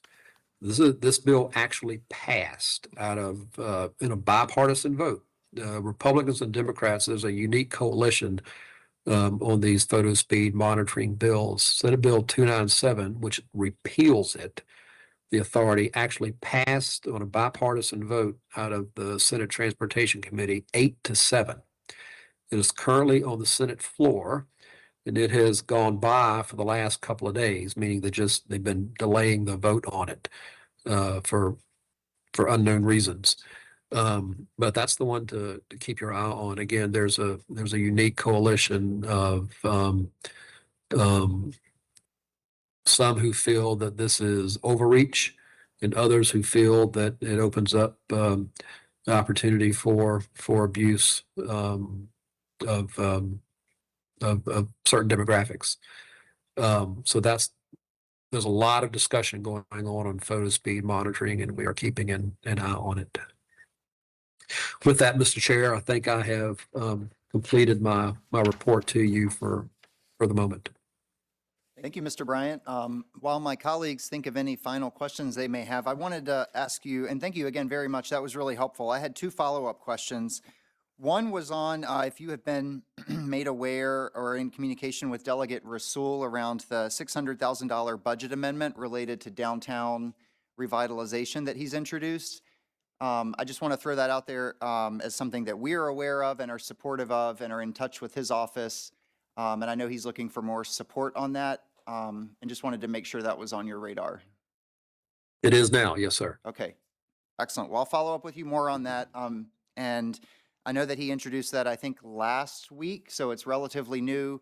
And it seeks to address a few different needs and concerns related to our downtown and immediate downtown and a downtown adjacent area.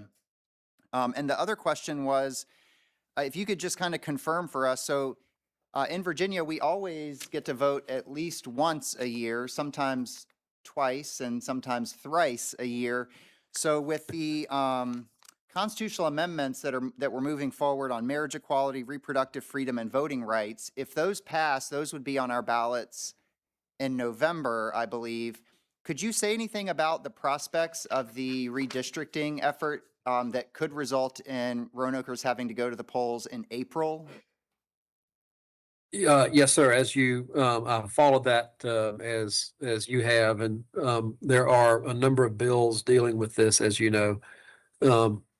Virginia legislature has had going on since 2024, I think, a one session that's actually never been adjourned. There are some circumstances where the legislature can have two sessions going on independently. There's one that was opened in 2024, kind of a special session, and they never adjourned it. So it technically is still going on. What I understand the legislature did is they passed the constitutional amendment on redistricting in the special session and counted that. That was, and then they have this session going on. There was a Republican sued. They brought a lawsuit to district court in Tazewell County, a state court, who ruled on 2 of 3 accounts or 3 or 4 accounts in favor of the Republicans who challenged that. And it draws into question the April vote. That is being appealed. Do not know how soon the appeals court may get to it. But it draws, at least for the moment, I think the April vote is in question. But I believe you're correct that the marriage amendment and the other constitutional reproductive health freedom and those amendments won't come up until I think until November. Thank you very much. I didn't mean to put you on the spot with the redistricting question because I know that's not in our agenda, but a lot of people have been asking about that. And so thank you for that update. We'll stay tuned on whether or not what happens with that appeal and if we have that on our ballot in April. I don't have any more questions. Does anyone else for Mr. Bryant while we have him? Not a question, Mr. Bryant, just to let you know, there are several of us from council coming up on Local Government Day, Thursday of this week, so we'll be in touch with you about specific visits and who we need to be connecting with that day. Yes, sir. I will work with the delegation to try to schedule meetings. It's very difficult, as you know, meetings can be set and it can evaporate at the same time almost. But I'll work with Delegate Rasul, Delegate McNamara, and Senator Sutherland's offices to try to get something scheduled, likely for Thursday afternoon. Thank you. Thank you, Vice Mayor. Thank you very much, Mr. Bryant. We really appreciate it. And our delegation will see you in a few days.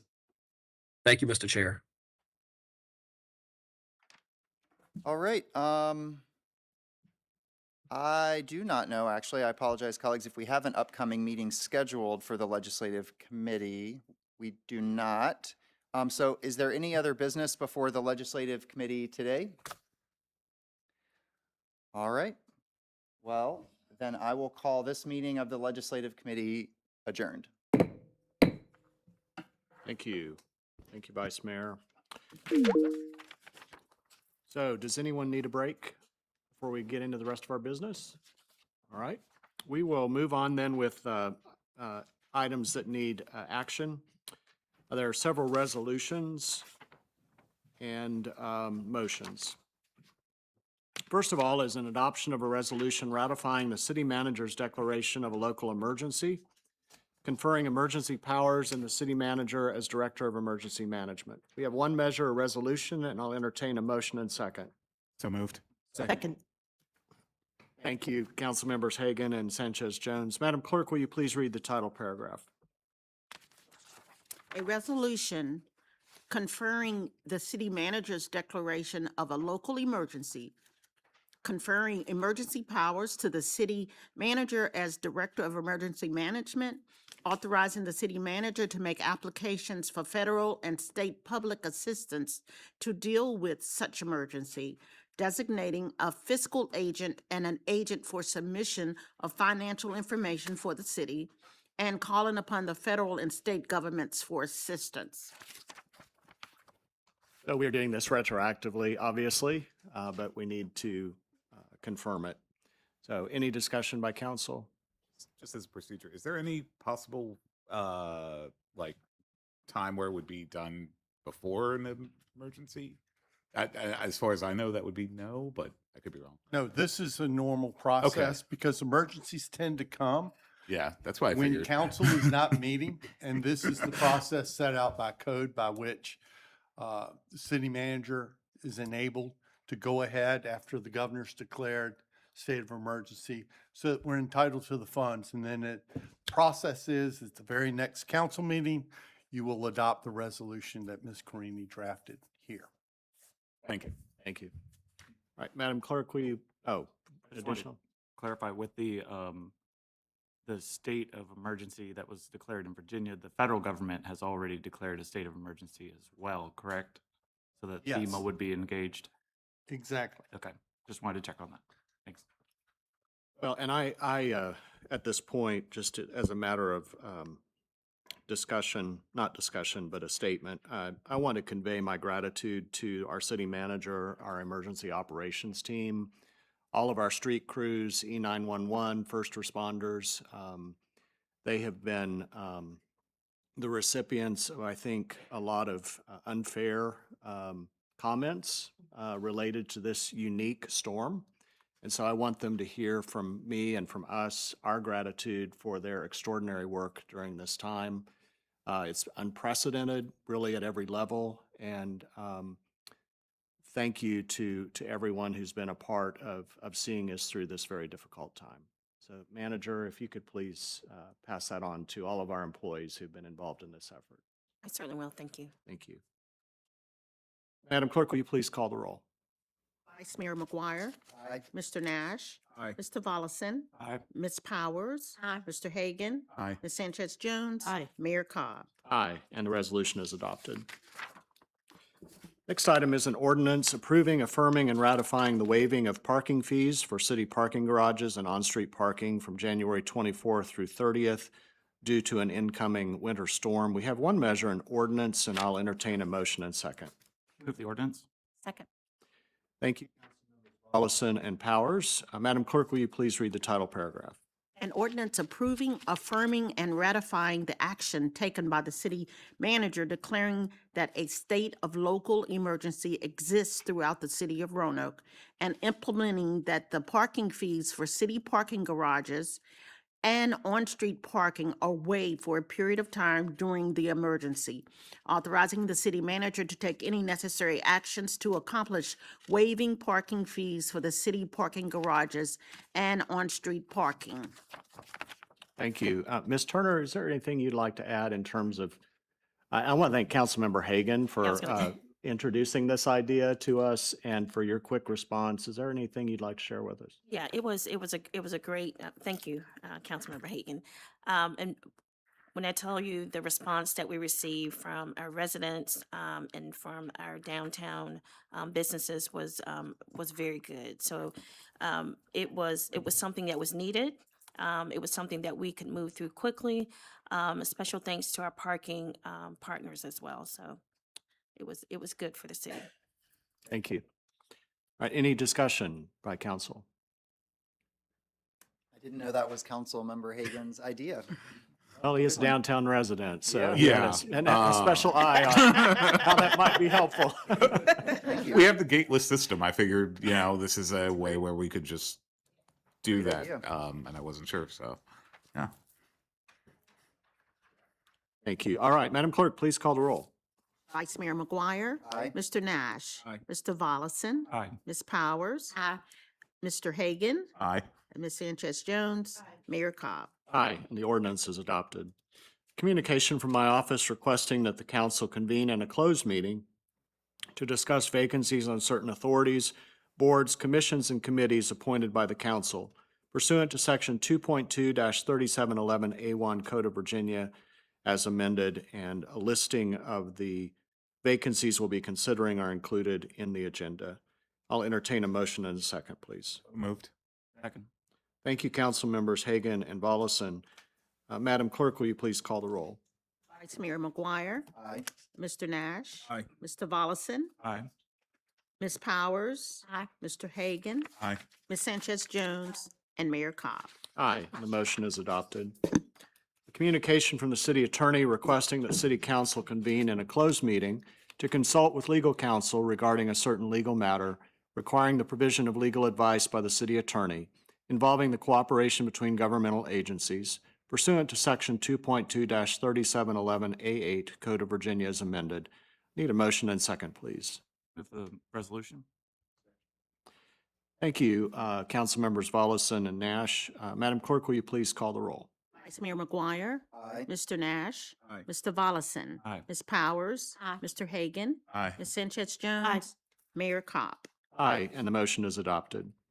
A communication from the city attorney requesting that city council convene in a closed meeting for the purpose of discussing possible disposal of publicly owned property in the central part of the city of Roanoke, where discussion in an open meeting would adversely affect the bargaining position or negotiating strategy of the public body.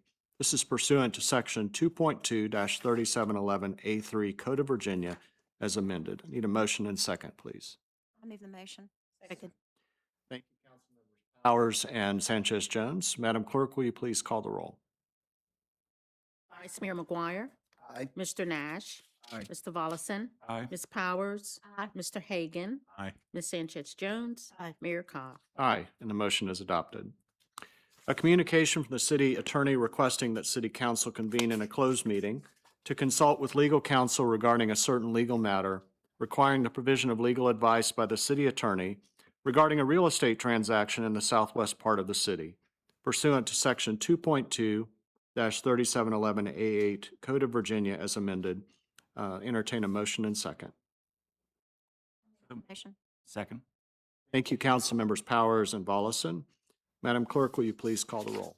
Vice Mayor McGuire. Aye. Mr. Nash. Aye. Mr. Volleson. Aye. Ms. Powers. Aye. Mr. Hagan. Aye. Ms. Sanchez Jones. Mayor Cobb. Aye, the motion is adopted. And one additional walk-on that we received, request for closed meeting.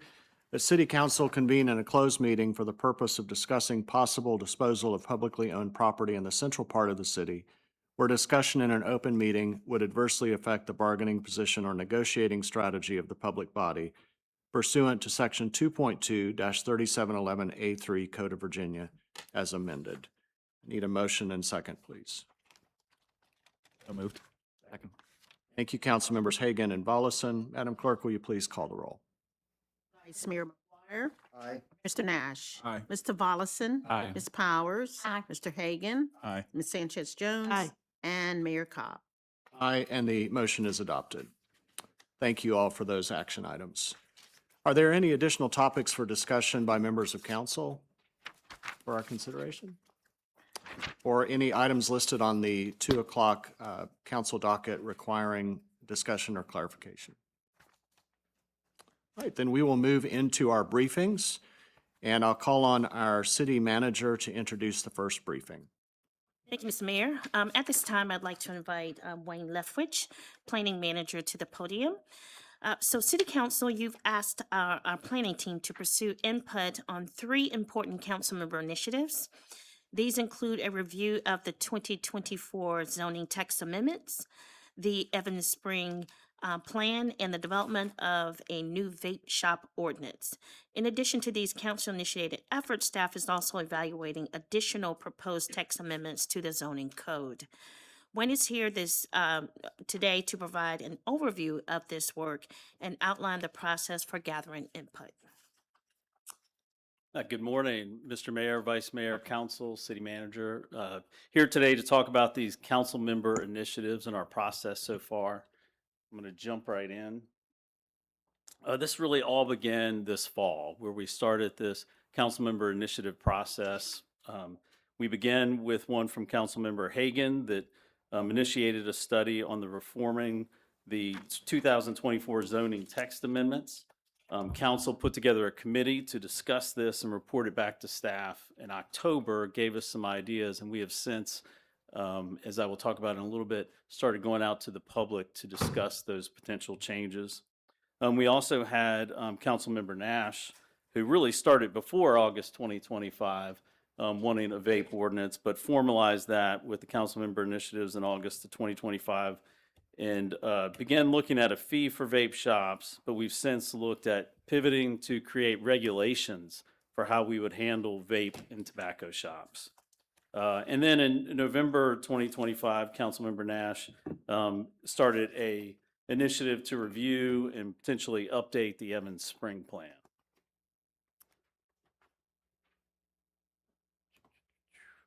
And so I wanted to begin talking about the residential zoning changes that we made in 2024.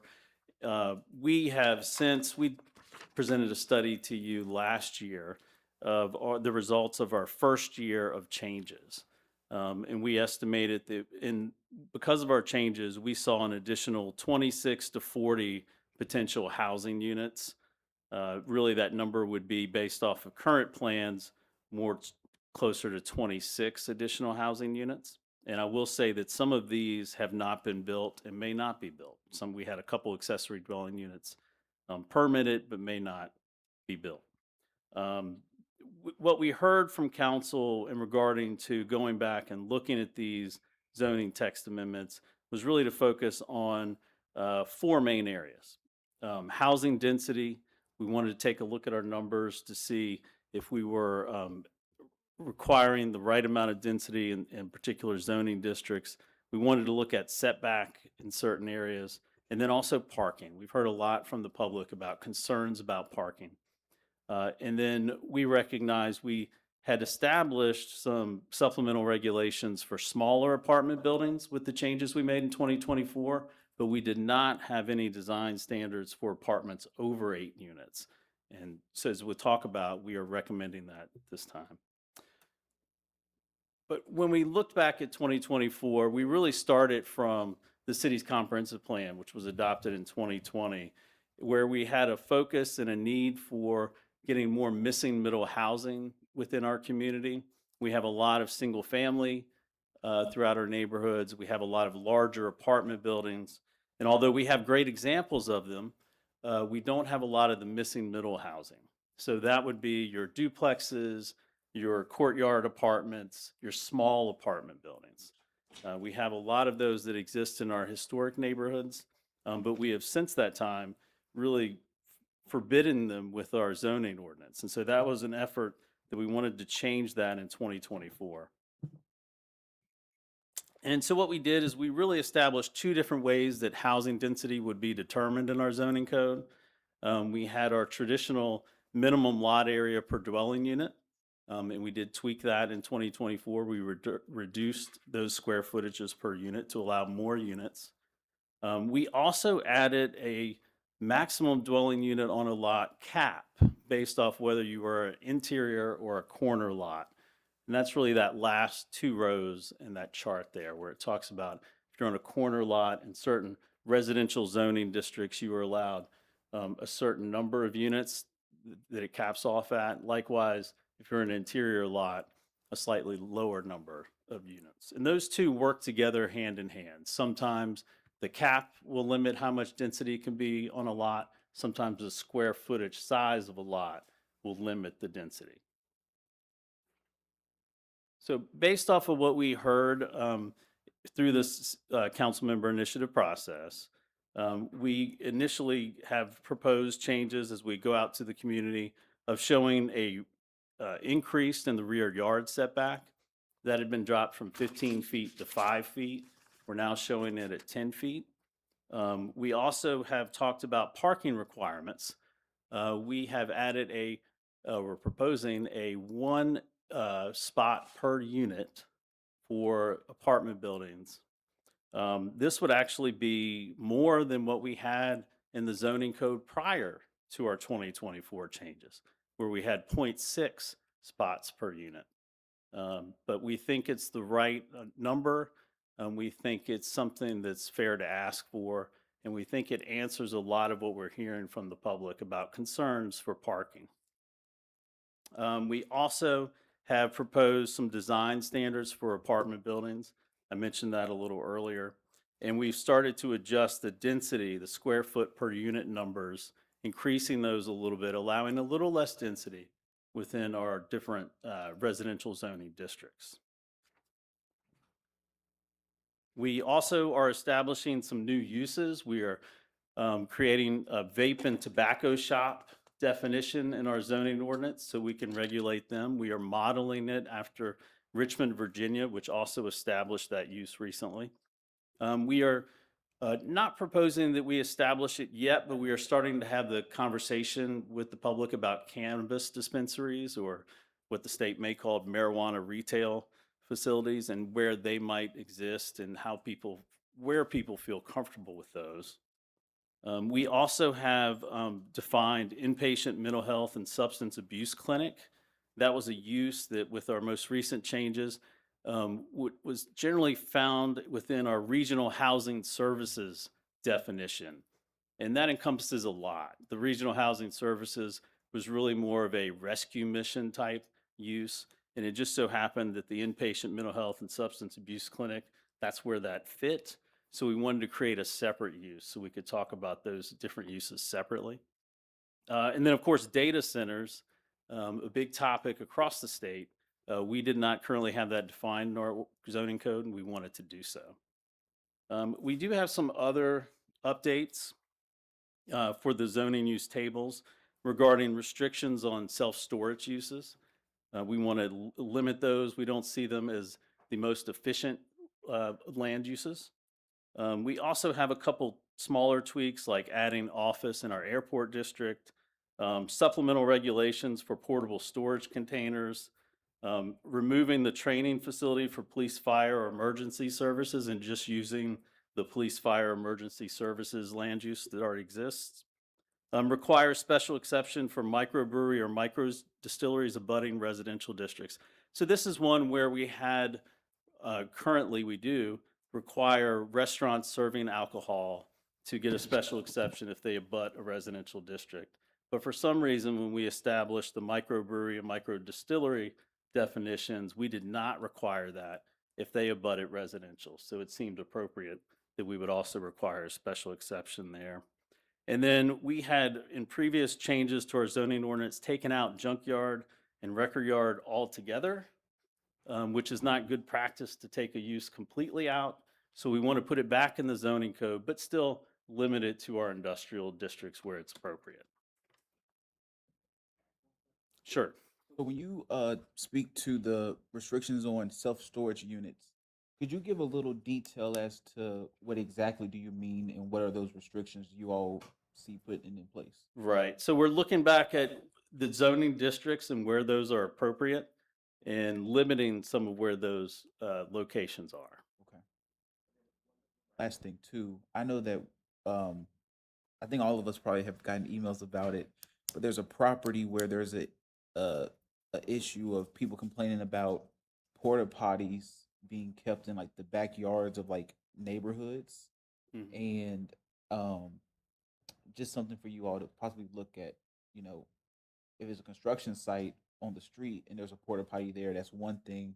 But if it's a neighborhood and there's no construction and someone just for whatever reason has a porta potty in their backyard, I think that's something that should be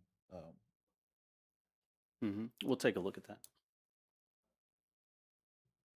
Can follow up on the self-storage. Basically, what we're doing is it would require a special exception permit in more areas. So it would be just a little bit harder to build those facilities. I love it. I hate them. Same. And I'm sure there'll be more questions, but I'm going to go ahead and carry on. This next slide shows some just really minor tweaks, just things that we would typically do on an annual basis as we go back to the zoning code and sort of make some Scribner error changes or other just minor text changes to street trees, outdoor lighting, homestay, pre-application meeting, and produce stand. Again, these are just minor things. I can go into details if you like, but the other items we were asked to look at was a tree canopy program. So it had been mentioned from some of our council members that old growth trees are important. So we looked to try to see what we were allowed to do in the state of Virginia. And we really are doing what we're allowed to do in the state of Virginia. We were encouraged to see mention of changes to the tree, our authority to handle trees within the city that we saw on the legislative agenda earlier. That may allow us to require canopy at a 10-year versus 20-year period. But otherwise, we are sort of maxed out on what we can require for tree canopy. However, we are thinking, and we are allowed to do a heritage tree program. And so we are going to be reaching out to folks and our urban forestry folks to see if that's something that's been considered before, if that's a possibility here to allow us to establish that heritage tree program. In which case, if it was established, we might be able to include that back within our zoning code and give people credit for preserving heritage trees when there's a development project. The other one that often gets mentioned to us and also got mentioned in this process was tiny homes. We do certainly allow tiny homes within the city of Roanoke. There are building code requirements and zoning code requirements that they have to meet. And in fact, we've made it a little bit easier for tiny homes. With our 2024 zoning code changes, we allowed for cottage court development, which would be tiny homes or the like, sort of around a common green space on a property. So we've allowed it to be a little bit easier to be done. We think that a lot of what needs to happen with supporting tiny homes is really about education and outreach for what is allowed. And then, of course, the big one that really isn't a zoning code change, but we were also asked to go back and look at the Evans Spring Plan. So we've been at our public meetings, which I'm going to talk about in a moment, also engaging the public about the Evans Spring Plan, providing some education and outreach on what was passed, what that does offer, and then trying to get comments from people on what they think is next or what is missing from the plan. So we started out with a really ambitious list of public meeting dates, and of course it snowed. And so we've had to move some of these. So here on the slide is our updated list. We were able to have our Belmont Library and Raleigh Court Library meetings, but we did have to push the Melrose Library, the Main Library, Williamson Road Library, and the Gainsborough Library meetings a week. In case of Gainsborough, we've actually pushed it 2 weeks now because it keeps snowing. But we're hopeful that the weather will improve and we'll be able to pull these meetings off and continue to gather public input. We'll go to next steps and then I'll open it up for if there's any questions. As we go forward, we're going to complete those community engagement meetings, continue to talk with folks. So we've offered ourselves up for neighborhood association meetings. So we have several already calendared for February. We also plan to bring together meetings of stakeholders. So we have some folks that are interested in the residential zoning changes that we made in 2024. We also have the development community. We know with Evans Spring, we have property owners. We also have Friends of Evans Spring. So those are all groups that we want to meet with to continue to gather input. And then because we might make changes to the zoning code that would decrease density, we are responsible to do a mailer out to all the affected residential property owners, which is fairly substantial. So we have to do a mailer and say how we are going to downzone their property, what that looks like, provide some information. So that also will need to go out in the next couple weeks. So we will quickly try to, on this timeline, figure out exactly what our changes are that we are recommending so we can send that mailer out to everyone affected. We are looking for a planning commission hearing date in March and then coming back to you all at City Council in April. We also have a couple initiating resolutions at the 2 p.m. session for you all to approve to more formally kick this whole process off. Are there any questions? Thank you, Mr. Leftwich. Additional questions? Mr. Hagan?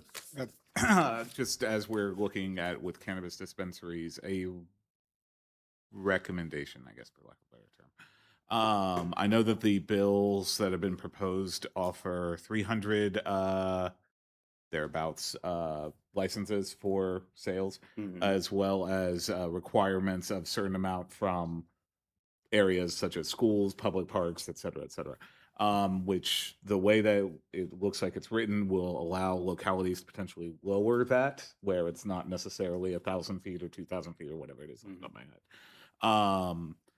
I don't know how many areas of the city, if at their current rate, where 1,000 feet from everything. So there's something to be kind of looking into and be aware of, and especially for if, say, anybody wanted to open a dispensary, say downtown, where we have government buildings, parks, technically the school administrative building, a school, et cetera. That might be something where if we wanted to encourage that development downtown, just throwing it out there for council and y'all.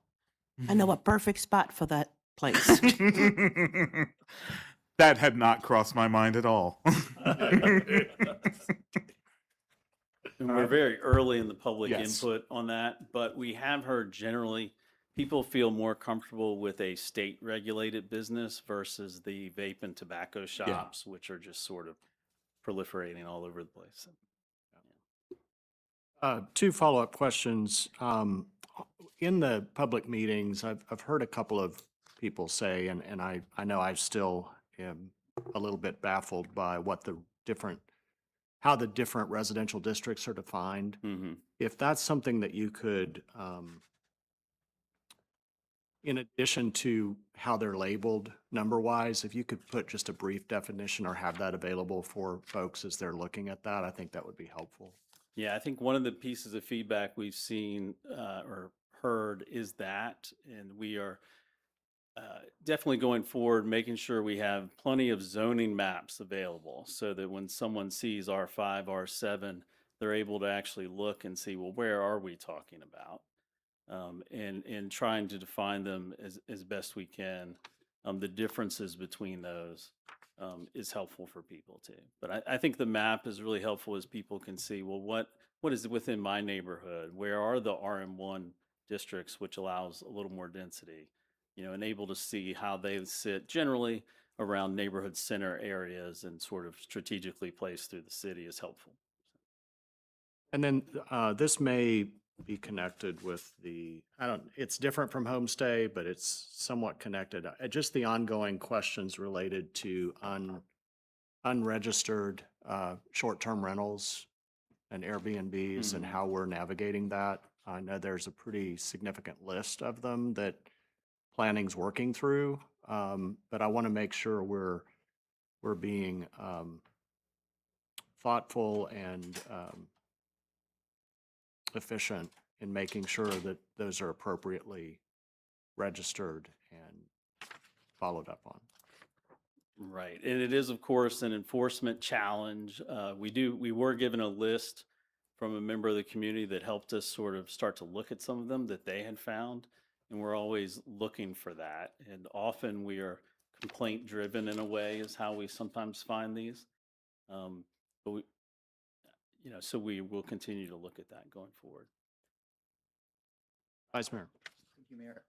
Thank you, Mr. Leftwich. I had a question about the zoning updates, and I'm going to be attending at least one of the public meetings. Thank you for putting all of those together. I haven't had a chance to attend one yet, but I wanted to ask you about a couple of the areas that you said you were focusing on for some changes. And I wanted to ask one about density, because it looks like you're addressing only the minimum lot areas, but not proposing any changes to the maximum number of units. And I just wanted to encourage you to think about that. Some of us, I think all of us have received a proposal, a compromise proposal that essentially cuts the density in half.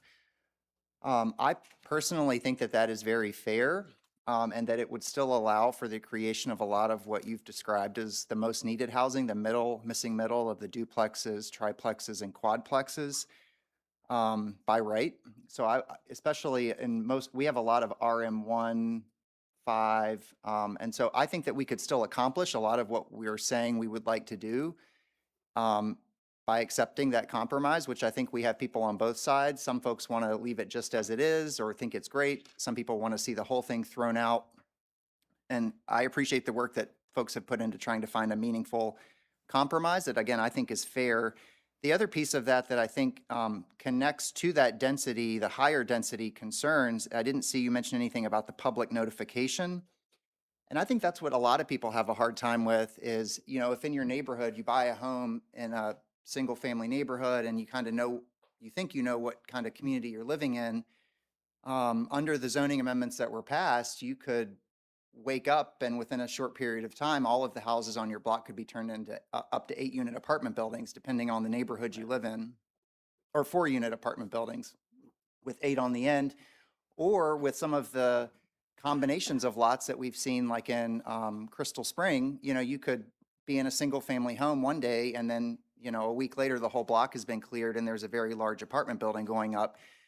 And what I think is important to clarify is it's not that would be banned. It's just what I think would be good is to restore what was there before, especially within the RM2, the public notification requirements. I think it was previously that any project 14 units or larger had to go through Planning Commission and then come through council.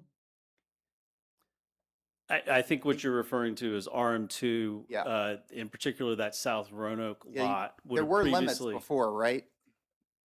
On the corner Right. lot maximum number of dwellings, it's currently no limit. There were limits before. The square foot per unit would have been the limit. And so, for example, with RM2, I think you mentioned 14. I think that's the number that would have previously been allowed by right in that RM2 zone property in South Roanoke that you're referring to. And so our changes allowed it more units, but still, So they would have had to have sought a rezoning to a higher density residential district in order to do more than the 14, which would have included a public hearing process. What I am, and I'm not the expert on it, so apologies if I'm conflating some of this, but what I'm suggesting is that the public notification piece of basically large projects should have to go through the Planning Commission, I think, and come before council. So I would encourage you all to consider that, look at that, and then I also, again, think that it's fair to cut the density in half with regard to the maximum number of units. I would recognize that would leave probably everyone still wanting a little bit more, but sometimes I think that's the hallmark of a good compromise. So thank you again for your time and the presentation. And I will say we begin with the square footage changes because that's what was brought to us from council. But we do recognize we've had a lot of conversation with folks about the corner and interior lot maximums and how we might change that going forward. But we're still in the middle of the public process, so we're still gathering that input. So thank you. Others? Thank you for those reminders and follow-up questions. All right. And look, can I introduce my team real quick? Yeah, please. I forgot to do so thus far, but they're in the back here, and I just wanted to introduce them. But we have Catherine Gray, who's our principal. Go ahead and stand up, please. Our principal planner. We have Philip Moore, who's our zoning administrator. We have Brittany Gardner, who's our deputy zoning administrator, and Colette Baumgartner, who's our planner 3. And they've all been fully engaged. And I don't see Emily Clark here, but she's also been helping us a lot. She's our board and commission specialist, but they've all been fully engaged in these meetings It does take a village to pull all this off, but they've been very helpful in that. And they will be carrying this process forward, as I will not be at the city past next Monday. I've taken another opportunity to work somewhere else. So they'll be who will be here championing these changes in the future. Well, Mr. Leftwich, thank you for your work for the city. I remember the extraordinary work you and the team did on the 2040 plan, which continues to be a really great guide for us moving forward. And thank you to your team for all of your work. We appreciate it. Great. Thank you, Mr. Leftwich. Thank you. All right, thank you very much. All right, next I'm going to call on Deputy City Attorney Collins. Thought I saw you back there, David. For our briefing on the code amendment regarding the transient occupancy tax. Welcome. Good morning, Mayor Cobb, Vice Mayor McGuire, members of council, and Ms. Turner. With the consent and approval of the Commissioner of Revenue, we recommend that City Council consider adoption of an ordinance amending Article 10, Chapter 32 of the City Code to provide for certain changes to the transient occupancy tax ordinance to bring it into alignment with current state code provisions. The transient occupancy tax is a tax levied at 8% of the total amount paid for a room rental by a transient to any hotel. A transient is defined as any person renting a room for 90 days or less. And a hotel is defined under City Code ordinance as any place of lodging, motels, etc. Under City Code, the person collecting the tax, the hotel, the lodging provider, is obligated to hold it in trust for remittance to the city. With the proliferation of third parties facilitating hotel room rentals for guests, such as Airbnb and other platforms, the General Assembly has made changes to state code to require these third parties, now known as accommodations intermediaries, to collect addresses of the providers, gross receipts, and other information, including remittance of the tax, and send those into the locality. The General Assembly, in its most recent changes, removed some of the language that these platforms were using as an argument that they did not have to comply with the statute. Importantly, the new legislation exempts accommodation providers, such as the lodging providers, hotels, etc., from having to remit the monthly tax and report if the accommodation provider signs an annual attestation attesting that its room sales are facilitated by an accommodations intermediary. The proposed amendments to the city's transient occupancy ordinance make several amendments to update the language to bring it consistent with the state code. For example, replacing hotel with accommodations provider and the use of the term accommodations intermediaries. The amendments set forth the obligations not only of the accommodations intermediaries, but the providers as well, and the exemptions that are applicable to each. Adoption of this ordinance will bring changes to ensure consistency and uniformity with other localities who are similarly amending their statutes in the same manner, and ensure a more consistent collection of the tax from these accommodations intermediaries. The proposed ordinance is attached to the briefing memo for your consideration and review. If there are no objections, we plan to present this at Council's upcoming agenda meeting on February the 17th. Ryan LaFountain, our Commissioner of the Revenue, is here with me today, and we are happy to answer any questions that you may have. Thank you, Mr. Collins. Questions? Ms. Sanchez-Jones. Mr. LaFountain.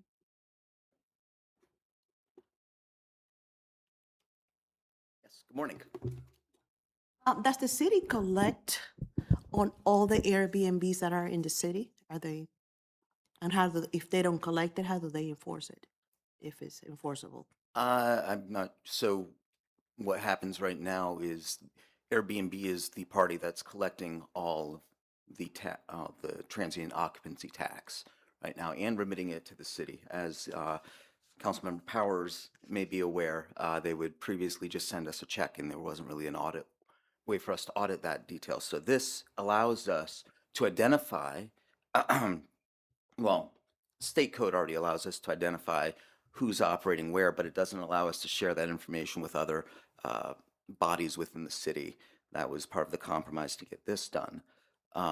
But what this is proposing enables us to provide for accommodations intermediaries to properly file with us and to bring our code consistent with what state code is and with what other localities are doing, including Salem, Stanton, Charlottesville. It's my understanding that a lot of people are not listing their homes with Airbnb and they're doing it on their own. Could we do something about it? I mean, this is what we're tasked with in the Commissioner of the Revenue's office, to identify and locate such establishments and ensure that tax is being appropriately applied. I know there are other platforms, and this doesn't restrict to Airbnb. I mean, this is also including Vrbo and other such platforms, in addition to discovery that we can be doing by looking on Facebook or looking on Craigslist or looking on other places where people may be putting their places up. It is worth noting, and I think is important to note, that we have to be very careful as to how we're delineating short-term rentals versus what a normal rental property is. And normal rental property, if you're leasing to a tenant that's not subject to transient occupancy, they're not transients, and they're not subject to business licensure. That was abolished by state code quite some time ago. You're welcome. Ms. Powers? I just want to say thank you, Ryan. You've done a great job. We've worked on this several years, trying to identify how do we correctly identify the difference between somebody just renting a house or somebody renting it less than 90 days. So I want to thank you for the work that you've put in, because it really has helped. Yes, So- thank you. Other questions? I think this addresses the admissions, the tax question of what I raised earlier about short-term rentals, as opposed to the zoning, but the correlation of them. I do have a question in the definition of accommodations here. Does that, the way it is, and I apologize, this may be the state language that's being added. Does this include everything that we would consider a short-term rental or Airbnb, or does that need to be spelled out?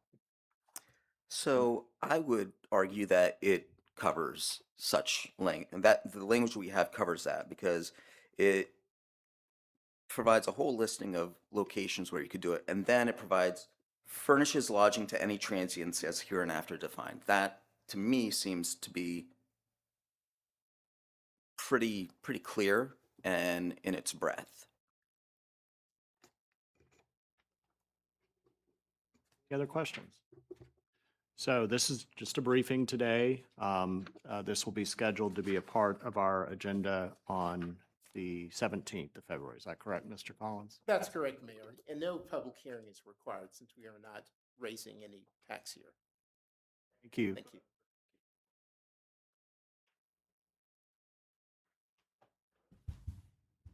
All right, next I'll turn to our city manager to introduce our budget update briefing.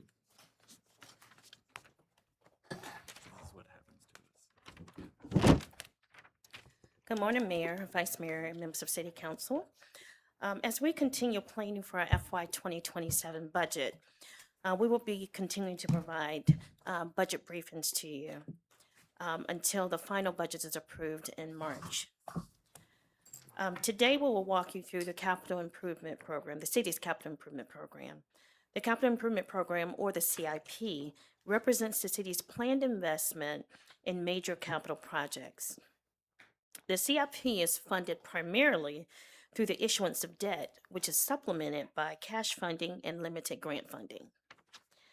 When the current CIP was revised in FY 25-26 budget development process, the revisions were limited to adding projects which prior commitments had already been made, adding technology projects, and including funding mechanisms to address the backlog of capital maintenance projects.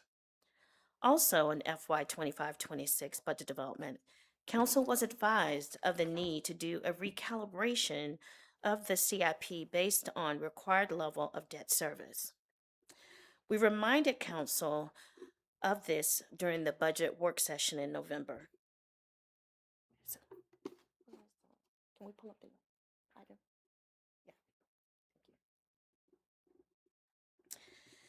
Yeah. Thank you. As we've done additional due diligence, on the required level of debt service to fund the existing CIP, it has been determined that we cannot support the required level of debt service. This has required us to reconsider revisions to the current CIP.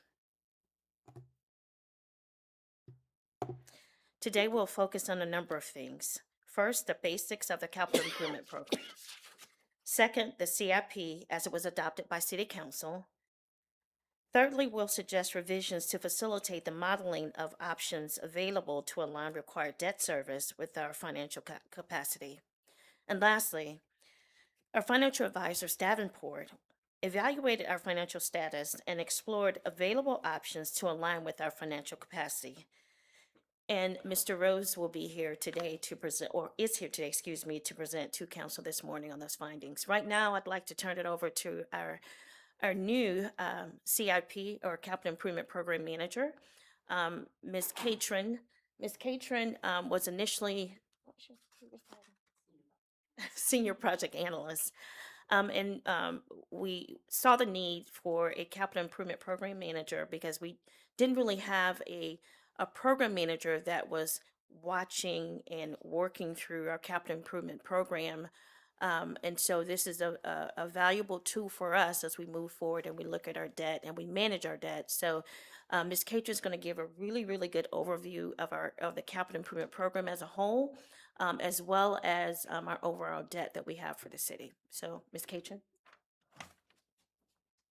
Welcome, Ms. Catron. Thank you. Thank you. Good morning, everyone. Let's see.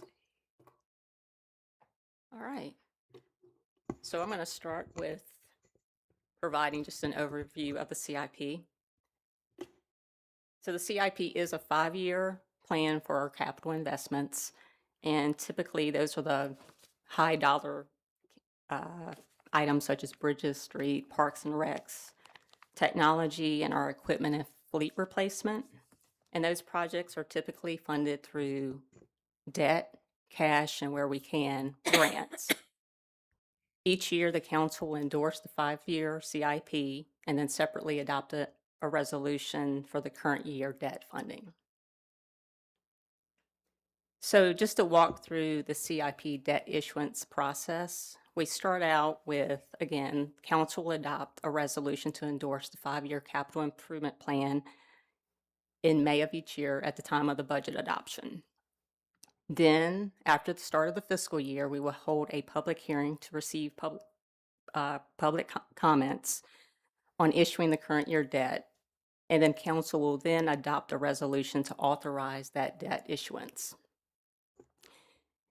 Then, council will appropriate the debt proceeds once we do issue the debt in order to spend on the identified CIP projects. And the finance staff will work with our city's financial advisor, which is Davenport, and they facilitate the debt issuance activities, the technical and the financial aspect of getting our debt instrument issued. That could be bonds, it could be a line of credit, or it could be a bond anticipation note. So I want to turn to our city's debt management policy as it correlates with our CIP. So our policy helps us ensure that the city can take on both current and future debt at the most favorable interest rates possible. So the policy also establishes how much can the city afford or how much we can carry, and then also sets out the responsibilities of our repayment strategies. And this helps us put guardrails in place to avoid overextending ourselves and ensure that our debt service remains manageable in consideration of our annual operating budget. And another key component in all of this is our long-term capital planning, which is where the CIP comes in. So we coordinate those projects for each year in anticipation of any debt borrowing we would have to commit to. In this way, it reduces uncertainty and helps further support a strong credit rating. And again, those credit ratings directly influence our interest rates that we receive. So the better our credit rating, the lower the interest rate, which results into recognizing cost savings for the city. So the debt policy sets forth certain debt limits. And, as a locality, we also are subject to the Virginia Finance Public Act, which sets out those debt limitations as well. However, we have our own self-imposed debt limits that are a little bit more stringent in what the state says we must do. The first being that our general obligation, referred to as GO debt service, cannot exceed 10% of our city and schools combined general fund expenditures. And this cap ensures that our debt payments will not place, again, undue pressure on the operating budget. Second, the policy states that the tax-supported debt cannot be any more than 4% of the assessed real estate, personal property, and public service corporation tax. So in essence, we're tying our debt to the borrowing capacity based on the size of our local tax base. And then last, we structure our debt so 60% of all outstanding tax-supported debt must be paid off or retired within a 10-year time frame. Okay, and I start looking at the numbers.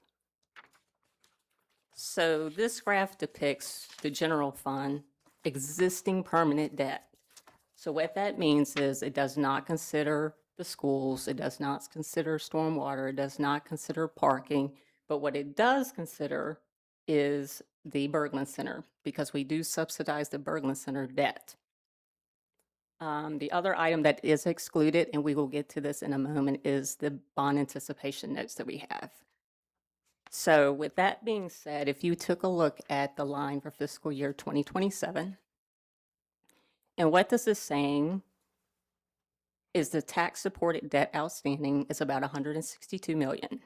We're going to pay debt service of approximately $18.5 million, and we're going to retire about $12.4 million of the debt.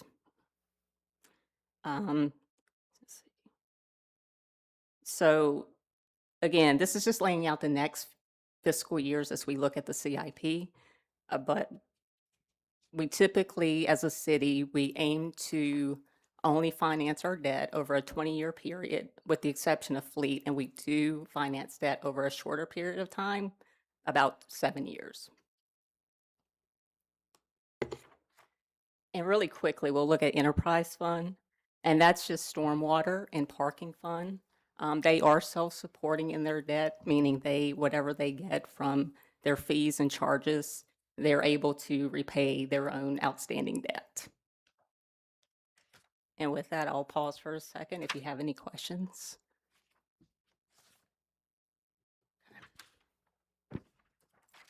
All right, so let's take a look at our current CIP for fiscal year 26 to 2030. And this is the CIP that you all endorsed last May.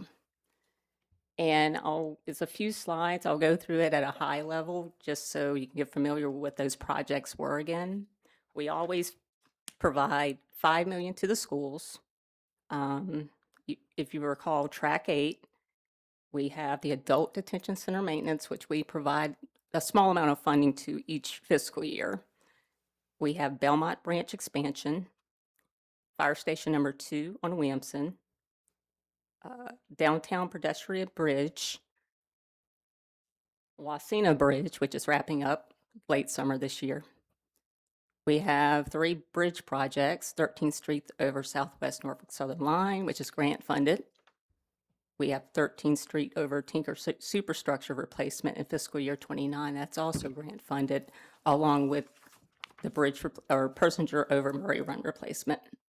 And then we have continuing replacement and costs that we provide each year to curb, gutter, and sidewalk, both new and maintenance, along with street paving, streetscape improvements, and traffic signal modernization. Going out, we have park maintenance, park projects, the historic Fishburne Mansion restoration, Mill Mountain Star restoration out in fiscal year 2029, along with the Richardson Whaling parking lot and Fallen Park pool renovation out in fiscal year 2030. And on this slide, I just wanted to note as well the capital maintenance and replacement projects, which was tied to, if you remember, the deferred maintenance line of credit that was issued last year. A portion of that we had included as receiving a whole full 1% increase in the mills tax. But as it turned out, we only got 1% increase, so half of that went to operating and the other half came to the CIP portion. And then getting through the technology projects, we come up with the total tax-supported projects for fiscal years 2026 through fiscal year 2030 of $147 million. And I want you to note in the red line where it says bond issuance plan, that will be what we would have thought our planned bond issuance would have been for those 5 fiscal years across. So it stays pretty stable at $32 million for fiscal year 26, $32 million for fiscal year 27, $26 million for fiscal year 28. It goes up a little bit in fiscal year 29 because we added on the STAR rehabilitation as well as the Wayland renovation. And we dropped it down in fiscal year 2030 because we didn't fully load projects with anticipating how much we possibly could spend on the adult detention center. So it dropped a little bit to about $17 million. Okay. So I did want to move forward to the deferred capital maintenance. I touched on this briefly, but we did issue a $25 million ban last year in order to address the backlog of capital maintenance needs that we identified in elevators, HVAC, mechanical and electrical replacements and upgrades. And until we convert that ban or line of credit and turn it into permanent financing, we will pay interest only. And we're going to use the revenue from the mills tax increase, 50% of course, in order to pay down the interest on that outstanding line of credit.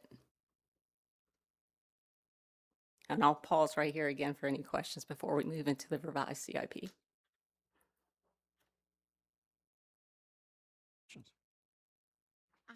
Ms. Powers. Have we drawn down any of the 25 million yet? We have drawn down the bond issuance cost. So we probably have drawn down, I would say 260,000, but we have expended more and we will draw those additional funds down as well soon. Of the 25 million, you've drawn down about 260,000. Yes. Mr. Mayor. Yes, Ms. Turner. I just want to add, I sent an email this weekend relative to, we have expended about $1.8 million towards some of the items that Ms. Catron just mentioned. Okay. So I want to take a moment to talk about the bond anticipation notes. So the bonds, these are called short-term for bans, and they're just short-term financing where you basically get the money quickly in order to start spending on those projects. And that's before you take the time to go out and seek permanent financing. You pay interest only until you turn it into permanent financing. And currently the city has 3 bans. The 2024 ban, which was 57.5 million, and we convert that ban into permanent financing by December of 2026 or fiscal year 2027. And that ban is comprised of 17.9 related to the fiscal year 24 CIP projects, and then another 39.5 related to the fiscal year 2025 CIP projects. We also have the 2023 ban, which is 10.1 million, and that's a taxable revenue ban. We convert that band to permanent financing by April of 2028, which is fiscal year 2028. And it was issued for the Economic Development Authority and the Riverdale project.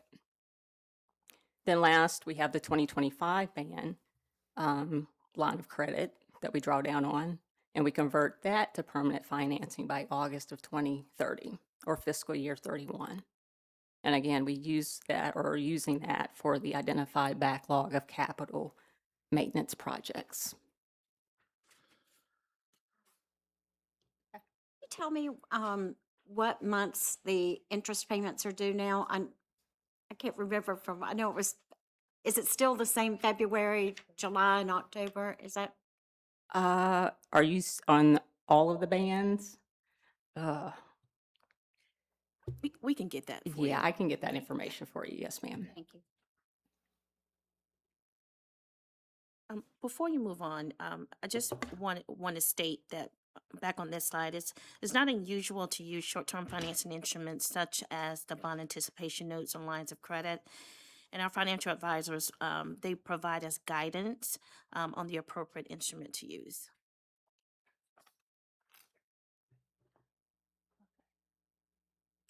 So going back to the red line that we saw on the previous slide where we had anticipated our bond issuance of going across the fiscal years 27 to 30, and then including also for our 5-year CIP planning purposes, fiscal year 2031. So we were originally looking at issuing a total of $147 million. But in consideration of converting the bands to permanent financing in fiscal year 27, we need to convert another 57.5 to permanent financing. In fiscal year 28, we need to convert to 10.1 million to permanent financing. And in the out year, fiscal 31, we need to convert to 25 million band to permanent financing. So that changes the landscape of the total bond issuance amount that we had originally planned for. So if you look at fiscal year 27, we need to plan for 89.2 million of bond issuance. And so we became concerned with the ability to forward future years debt service on issuing that magnitude of additional debt. So what we did was we recalibrated and we broke down our CIP for the fiscal year of 27 through fiscal year 31 by removing previously programmed projects to arrive at what you would call a baseline CIP that just keeps in place any and all projects that we had prior commitments already in place for.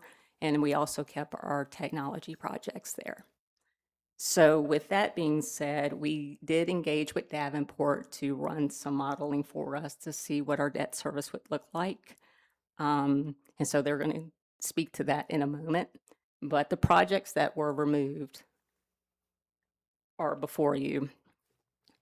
So we removed Belmont Branch, Fire Station 2, MLK Bridge, Downtown Pedestrian Bridge, the park projects, the historic Fishburne Mansion, Morningside Park Master Plan, Mill Mountain Star Rehab, Richardson Wayland, and Fallen Park. So in totality, we reduced the debt for those specific projects by $50.4 million. And left us with just the revised CIP, which excluded all of those projects just mentioned, to arrive at, like I just said, the $50.4 million debt reduction, starting with fiscal year 27. We're looking at about 14 million going down.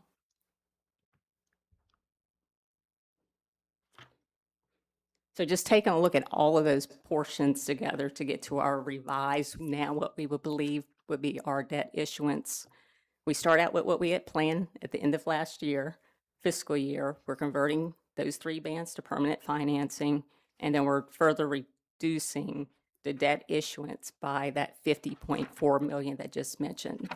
So again, alone for fiscal year 27, we're still looking at a $75.4 million bond issuance.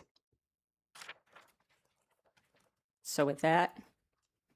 So, Mr. Mayor, Yes, Ms. Turner. Before we transition to Mr. Rose's presentation, just a couple of things I want to state. Attempting to move forward with the original planned debt and converting the bond anticipation notes to permanent financing would be extremely difficult and challenging for us. Additional funding should have been set aside each year in anticipation of converting the bond anticipation notes to permanent financing. At this point, converting the 2024 ban of $57.5 million is what is most challenging as we prepare for our FY 2027 budget. So I'd like to transition. If you have some questions, we'll take those. If not, right now, I would like to transition to our financial advisor, Mr. Rose. He has been working with us and evaluating our financial status, and he has provided us with some available options. So I'd like to turn it over to Mr. Rose. Okay. Thank you, City Manager, Mr. Mayor, members of council. Again, pleasure to be here. Let me start before we even go into our presentation by making three important statements. First, couldn't be here, wouldn't be able to present today without the quality of your staff today and your support we've gotten. So really appreciate that. I'm looking in front of me, behind me, all around me. And so, again, I just want to make sure that y'all realize that. So I could only be here with their support. Second, we're here today for educational purposes. This is part of your process. There's no, I'm asking anything specific that you do concrete. But I do want to introduce some recommendations, and hopefully you can think through that over the next couple of months. And then again, hopefully we'll move towards something like that. Third, though, I want to make sure it's clear to the citizens listening, and Ms. Catrone talked about this, but I want to underscore it. The city is in very strong financial shape. But at the same time, we do not have a limitless credit card. And I think that's the way to keep this in mind. We still have a very robust, or you have a very robust capital improvement program. You've done a lot. You're planning on doing a lot. But again, there is going to be, as the city manager said, the need for additional dollars. And we're going to talk about how we believe you can incorporate a lot of the things that are in now your revised CIP in a very affordable way. So with all of that, please interrupt me and stop me. I'm happy to answer any questions. You know, if I can't answer them today, I will certainly get back to you going through the city manager. So with that said, let me go to a little background here. Again, for those in the audience, I think you all know this. We are your independent financial advisor, your fiduciary, if you would. And I think, again, a lot of what I'm talking about here has been set up very ably just a few moments ago by the city staff. So again, we're looking at an overall multi-year plan. And then so we'll move right into that existing debt, if you would. A couple important things here. It was pointed out that you have a policy that says you will pay off your debts, principal, if you would, in 10 years, you'll pay at least 60%. For those of you in the audience or just even around here that are listening, think of it, if you're fortunate enough to have a mortgage on your home, typically a 30-year mortgage, after 10 years, you've paid off about 25% of the principal. The city, though, is going to pay off right now about 75% of its debt in the next 10 years. That's important because it puts you in a position to be able to take on new debt in that 20-year time frame. So we're really in good shape. But again, you have a lot of debt and you've issued a fair amount of those bans. We're going to talk about that. One of the points here is when you look at the overall payments, as it was just pointed out, you are paying your debt down very rapidly, and that is very, very important. So again, we like the trajectory of where you're going. And you can see there, with the exception of a little bump up in 27, a little bit in 28, it goes down nicely and allows us to layer in new debt. That little bump up, if you would, from 27 and 28, we're going to make some recommendations in a few minutes about how to shave a little bit of that peak, because again, I think it's a little onerous, and we can do that very cost effectively, and as well as layer in some new debt. So I'm going to give you a little peek to that, but again, just want you to see that visually. So the next page here, again, as it was spoken about, there are 3 bond anticipation notes in effect short term. You may say, why did we do that? The reason we did that, and I made a presentation to a prior council, is that when we first got involved with the city, you were facing a lot of unspent bond proceeds. You were sitting on a lot of dollars. It was costing you a lot of money. And as a result, we recommended more of a just-in-time approach. We've done that over the last 5 or 6 years, and it has actually saved us millions of dollars of avoided interest. You were not spending, prior to the city manager coming on board, you were not spending the proceeds as fast as you anticipated. So it was sitting there costing you a lot. We moved to this concept of moving to more bond anticipation notes, having the monies there, but paying not the full principal and interest. And I had shown this previously. Some of you are on council, probably saved us well over $10 to $15 million in doing that approach. I can get that exact number. But I think the important thing here is twofold. Number one, thanks to what you did last year and is just talked about, you instituted that 1% meals tax, and we have used that 0.5% towards the interest.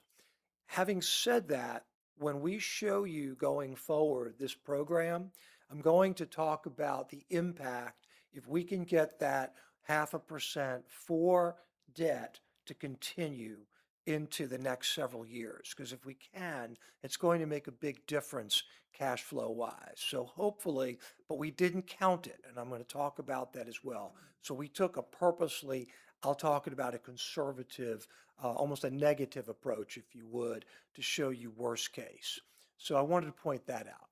In addition, that 2023 bond anticipation note that was done for Riverdale, the whole concept here has been that by 2028, hopefully there'll be some things that will evolve at Riverdale, and that there'll be hopefully some revenue sources that could ultimately take care of what would be a terming out of that. So if you remember, that was effectively $10 million that a prior council said, let's raise, let's help get that project started, but it really was in its infancy, still very young, of course, that project. So we'll see where that is.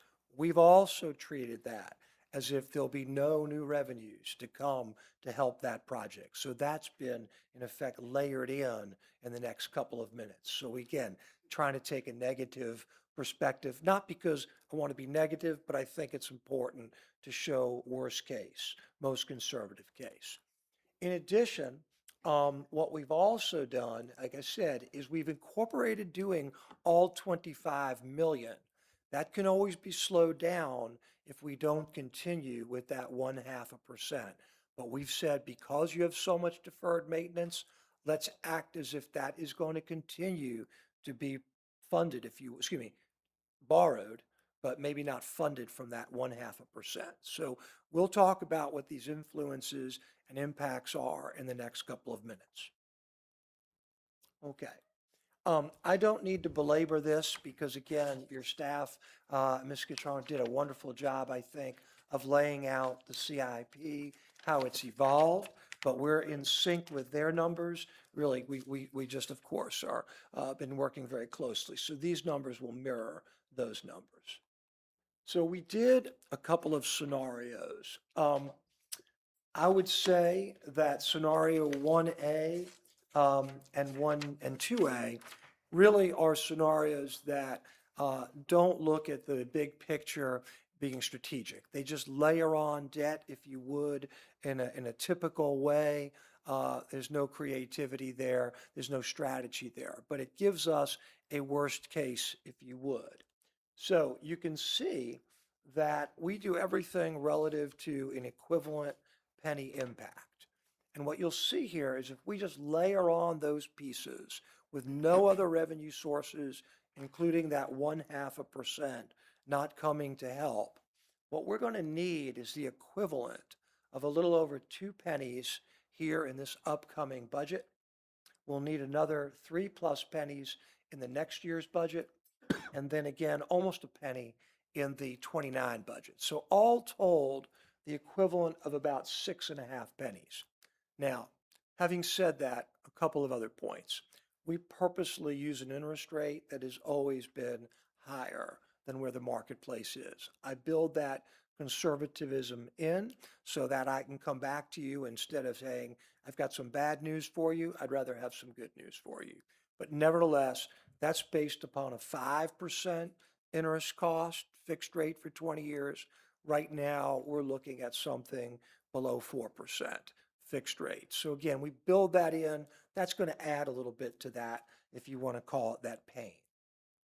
Couple points here, though. What we did for all of these scenarios is to show you visually what your colleagues just presented in terms of verbally. This is that we meet the policies, the debt policies that we have. That's one of the reasons why, from the rating agency's standpoint, we're highly rated. And just to give you a sense of that quickly, we basically find with Standard & Poor's and Moody's, the two prominent rating agencies, we are basically in the AA category, a step away from AAA, which is the highest we can be. We've never been AAA. We're at highest ratings. We've been with S&P and Moody's right now, but nevertheless, we're really in very good shape. And as said, because of that, we borrow at very favorable interest rates. So let's go on to 2A.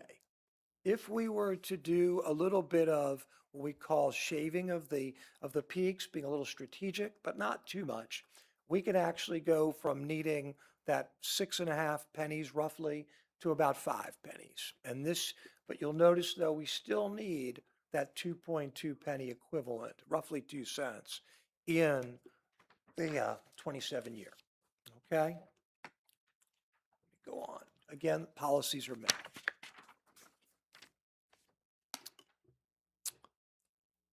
So then we said to ourselves, okay, what can we do, particularly knowing that we're paying off 75% of our debt in 10 years? Can we shave a little bit of a peak in a year or two and basically not extend the debt, but move it back a little bit 3 or 4 years?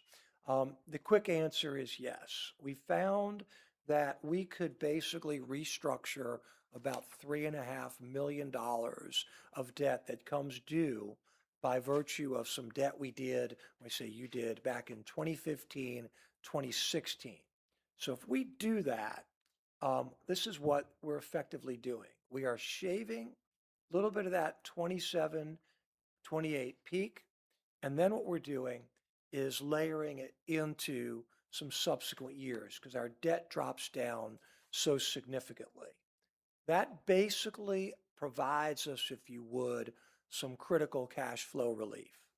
So I want to give you a sense of what that means if we do this. So we then introduced 2 new scenarios, scenario 1B and scenario 2B. I think it really makes sense that we recognize those B scenarios are with this restructuring that we recommend, which, by the way, from a cost-effective standpoint, is a break-even to us because the way the interest rates work, it's not costing us money to do that. That's important to point out. So if we do this, though, what really happens is you can see here on the far right-hand side, instead of having, especially scenario 2B, which is the one we recommend, the way we would do this, you'll notice that in 2027, instead of needing 2.2 pennies, we basically need less than 0.5 penny. Given the way we do our interest rates, effectively, we don't need anything. We basically find that the debt service that was set up in the 26 fiscal year can be basically the same for the 27 fiscal year. We can do that. In addition, we find that in 28, we need about 2 pennies, a little over 2 pennies. Here's what I will be asking of you, and that is if you are able to continue to keep that 1/2 of the 1% for debt service, that 2.4 pennies effectively goes away. So we are basically then able to layer in this new debt that was just talked about, that roughly 147 million, which is basically terming out some of those notes and layering some of the new debt.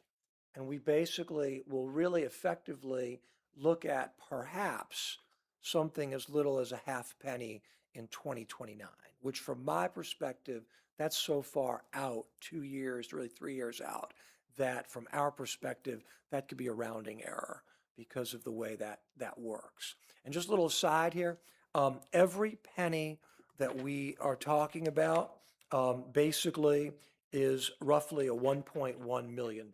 So if you think about it, if we're at 0.6 or almost a 1/2 penny, that's probably about $500,000-$600,000 that we might have to come up with. But again, I say that at the same time, the interest rates that we've been using historically have always been higher. And so if our interest rates come even close to what we hope to see, we won't need those equivalent costs. So effectively, we find by doing this, we're able to, in effect, recalibrate everything. But again, that will take the half cent to continue for a few more years.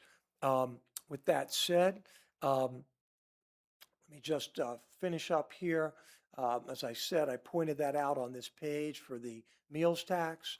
And then simply what we would be doing, and we'll come back to you as we always have, is when we have the budget set, you can see the new issuance, if you would, under this approach, has about that 9.6 million. That's a potpourri of projects that were just shown to you by Ms. Catron, as well as some fleet issuance, some fire trucks, terming out that $57 million ban. That restructuring is about 3.5 million. That's not new debt, but it's moving debt around, so it gets put in there. And then, of course, the schools get their 5 million. So all of that to say that we would, with your blessing, be here sometime, and I'll show you the schedule in a moment, talking about an $82 million issuance, as opposed to one that would be higher than that because some of those projects had been, again, taken out. So here's the schedule.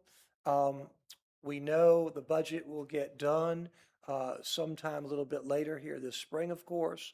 And then the thinking is in June, hold the appropriate public hearings, and then we would sell the debt in July with, again, the knowledge of what the budget looks like, and then close come August.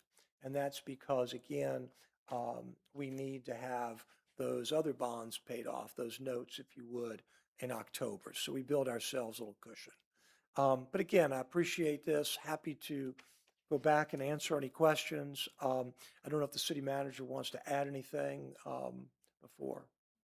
No, we just appreciate Mr. Rose and working with us diligently. I know that some of the projects that we're looking at taking out are, I mean, we didn't do it in a vacuum. We looked at it from an objective perspective relative to what we could and could not afford. And I know that they are projects that are near and dear to all of us. And we are still looking to see if there's anything that we can do, but funding is really tight for us. And so we'll be recommending the recommendation of Mr. Rose and our financial advisors. Thank you, Mr. Rose, Ms. Turner. Questions from council? I do have one question to ask. Yes, Ms. Bauer. So if the 1% sales tax passes for schools, does that change anything on this for us? So, that go it could. So what happens is, as we understand it, and we've been pretty close to this legislation, it sounds like no matter what, whether it's, Ms. Lucas's, Senator Lucas's bill or, Delegate Rasul's bill, it only will be for new projects going forward. Now, maybe that changes, and we hope it does, but I'm assuming that if it doesn't, it will only work towards new debt to be issued for projects that, are going forward. So that 5 million, again, there's going to be a pathway down the road potentially for that if it passes. But again, for everyone's benefit, as you know, it will require, all those bills require a referendum by individual local governments. And for just benefit of everyone, maybe you know this, just stop me, but there have been individually 9 different local governments that have had this done and gone to the legislature. All 9 have passed. So it's been a great track record, and it's been bipartisan. But the last 2 years, the governor has vetoed it. Our new governor has said that she will pass it. And so again, it's going to change a little bit, I guess, but the spirit of it, she's made clear that she is in favor of it. So I think a lot of folks feel like this is coming. So should the interest rates really, hopefully, drastically come down, would that change that we could refinance any of our debt that would help us out in the future as well? It would. Once again, being as conservative as I am, I count none of that. Yeah, Treat I as if see. it's not going to happen. But we've been here before. We stay on top of all of that. One of the things we have, though, the federal government did something a few years ago where they said that you cannot advance refund on a tax exempt basis for effectively 10 years. I mean, the call provision, which for all intents and purposes for most local governments, including ours, is 10 years. So from that perspective, you noticed I said we can restructure that 2015 and 16, that's 10 years. So we're restructuring that, if you would, on a tax exempt basis. So we're going to get the benefit, if you approve this, of very good low tax exempt rates. If we were to try to do something, for example, that may look attractive in 2018 or 2019 debt, we'd have to do taxable debt, and that's not nearly as attractive. So we monitor all that. Every year, new pieces come into happening. But again, from our perspective, your debts are at good low rates. It's a good and bad. But at the same time, like I said, if we're able to lock in an interest rate closer to 4% versus 5%, that'll be another big win, and it'll be reflected in less pressure on the debt that I've shown. Thank you very much for this. It is very well done. Thank you. Well, your staff starts all this, so I appreciate it. Thank you. Yes, sir. When you're referring to the penny increases that are needed, does it matter which tax revenue source that is from, or just? That's a great question. So I always use the term equivalent penny impact, because it could come from any number of sources that you as a council decide. But I like to try to give it in a way that, since you all know your real estate tax rate, and every penny gives about $1.1 million, a little bit more, but just go with me. That way, I've always felt like when presenting to folks like yourself, if I use the term the equivalent of a penny or 2 or whatever it is, it's easier for folks to grasp the magnitude of it. So that's why we do that. Yeah. Yes, sir. Vice Mayor. Thank you, Mayor. Can I just ask, thank you for the presentation. A Yes, Vice Mayor. clarifying question to piggyback off of that. So the recommendation to council is to raise the real estate tax rate 5 to 6.5 cents over the next 5 fiscal years? Not quite. Am I understanding that correctly? No, not quite. It's saying that if we do not do any of the strategic structuring that we're recommending, and we don't get a better interest rate than what we're looking at, and we don't continue with that 1/2, we're going to need the equivalent of about 5 pennies. That's really what we're saying. So would you say the biggest takeaway recommendation for us is that we continue the meals tax increase that we Yes, sir. implemented on a temporary basis? I Gotcha. would, yes, sir. Thank I you. would. Now, I know I'm not elected, so it's easier for me to say that, but I would. That's exactly, I would think so, yes, sir. Recommend. I would say too, I mean, and I'm just saying it because it's, you know, a thought and I think people should know, but when we're talking about the mills tax and the sunset, I mean, I was against a sunset to begin with because at any time I said we could always reduce it, change it, have our way with it because we have the power to do so. And I felt that it would get a lot of restaurant owners and business owners' hopes up that the mills tax would sunset and revert back. But now we're looking at a situation where one, yes, we need to keep it, but I think the option's also on the table. You know, we're talking about the equivalent of a penny. I mean, we might have to look at additional revenue sources. I'm not saying that one in general at all, but I'm saying we're going to look at additional revenue sources or where to reprioritize our I mean, I know Ms. Turner and our team, you know, really stripped this down to basically just things that revolve around public infrastructure and safety. So this, I mean, our CIP has been stripped down. It's bare bones to the absolute necessities that are relevant to keeping our citizens safe. So, I mean, this thing has been completely just, you know, sliced and diced as many ways as you can slice it and dice it. So we're going to have some real hard conversations in the back room. So that's just what I'll say. Well, thank you all for this. There are a couple of takeaways, though this is heavy stuff. There are a couple of takeaways that I think are important for us to recap. First of all, thanks to Ms. Catron, to our finance department, our management budget department for your hard work on this. These are not easy things to approach. Ms. Turner, thank you for your leadership on this. I want to reiterate something that Mr. Rose said, and I want the public to hear this. Our city is in strong financial position. Yes, sir. I'm going to repeat that. Our city is in a strong financial position.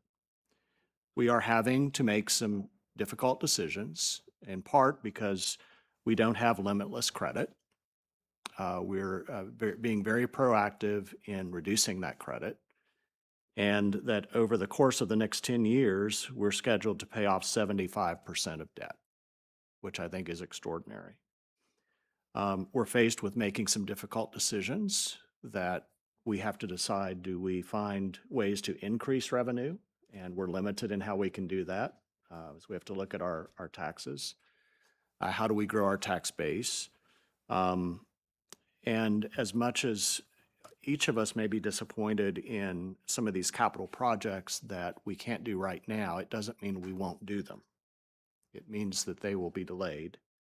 But hopefully some of these scenarios will change and we'll be able to do those sooner rather than later. I just wanted to reiterate some of those things. I really appreciate the clarifying questions all of us have asked. I think that's helpful and encourage citizens who have questions to please let us know those questions. We're continuing these budget conversations through the next several months. Today was the focus on capital improvement projects. And it was important for us to get this information, and we'll continue to receive these updates as we go forward. Thank you, Mr. Davenport. Thank you, Mr. Mayor. Davenport, Mr. Rose. Changing your name. He would be, we were founded 170 years ago. So I may look old, but I'm not quite that old. Great. Whatever you're doing, keep it up. Thank you, Ms. Catron. Thank you. All right. So that concludes, I believe, our briefings for this morning. So we will be in recess for our closed meetings until our 2:00 p.m. session. Does it directly affect China?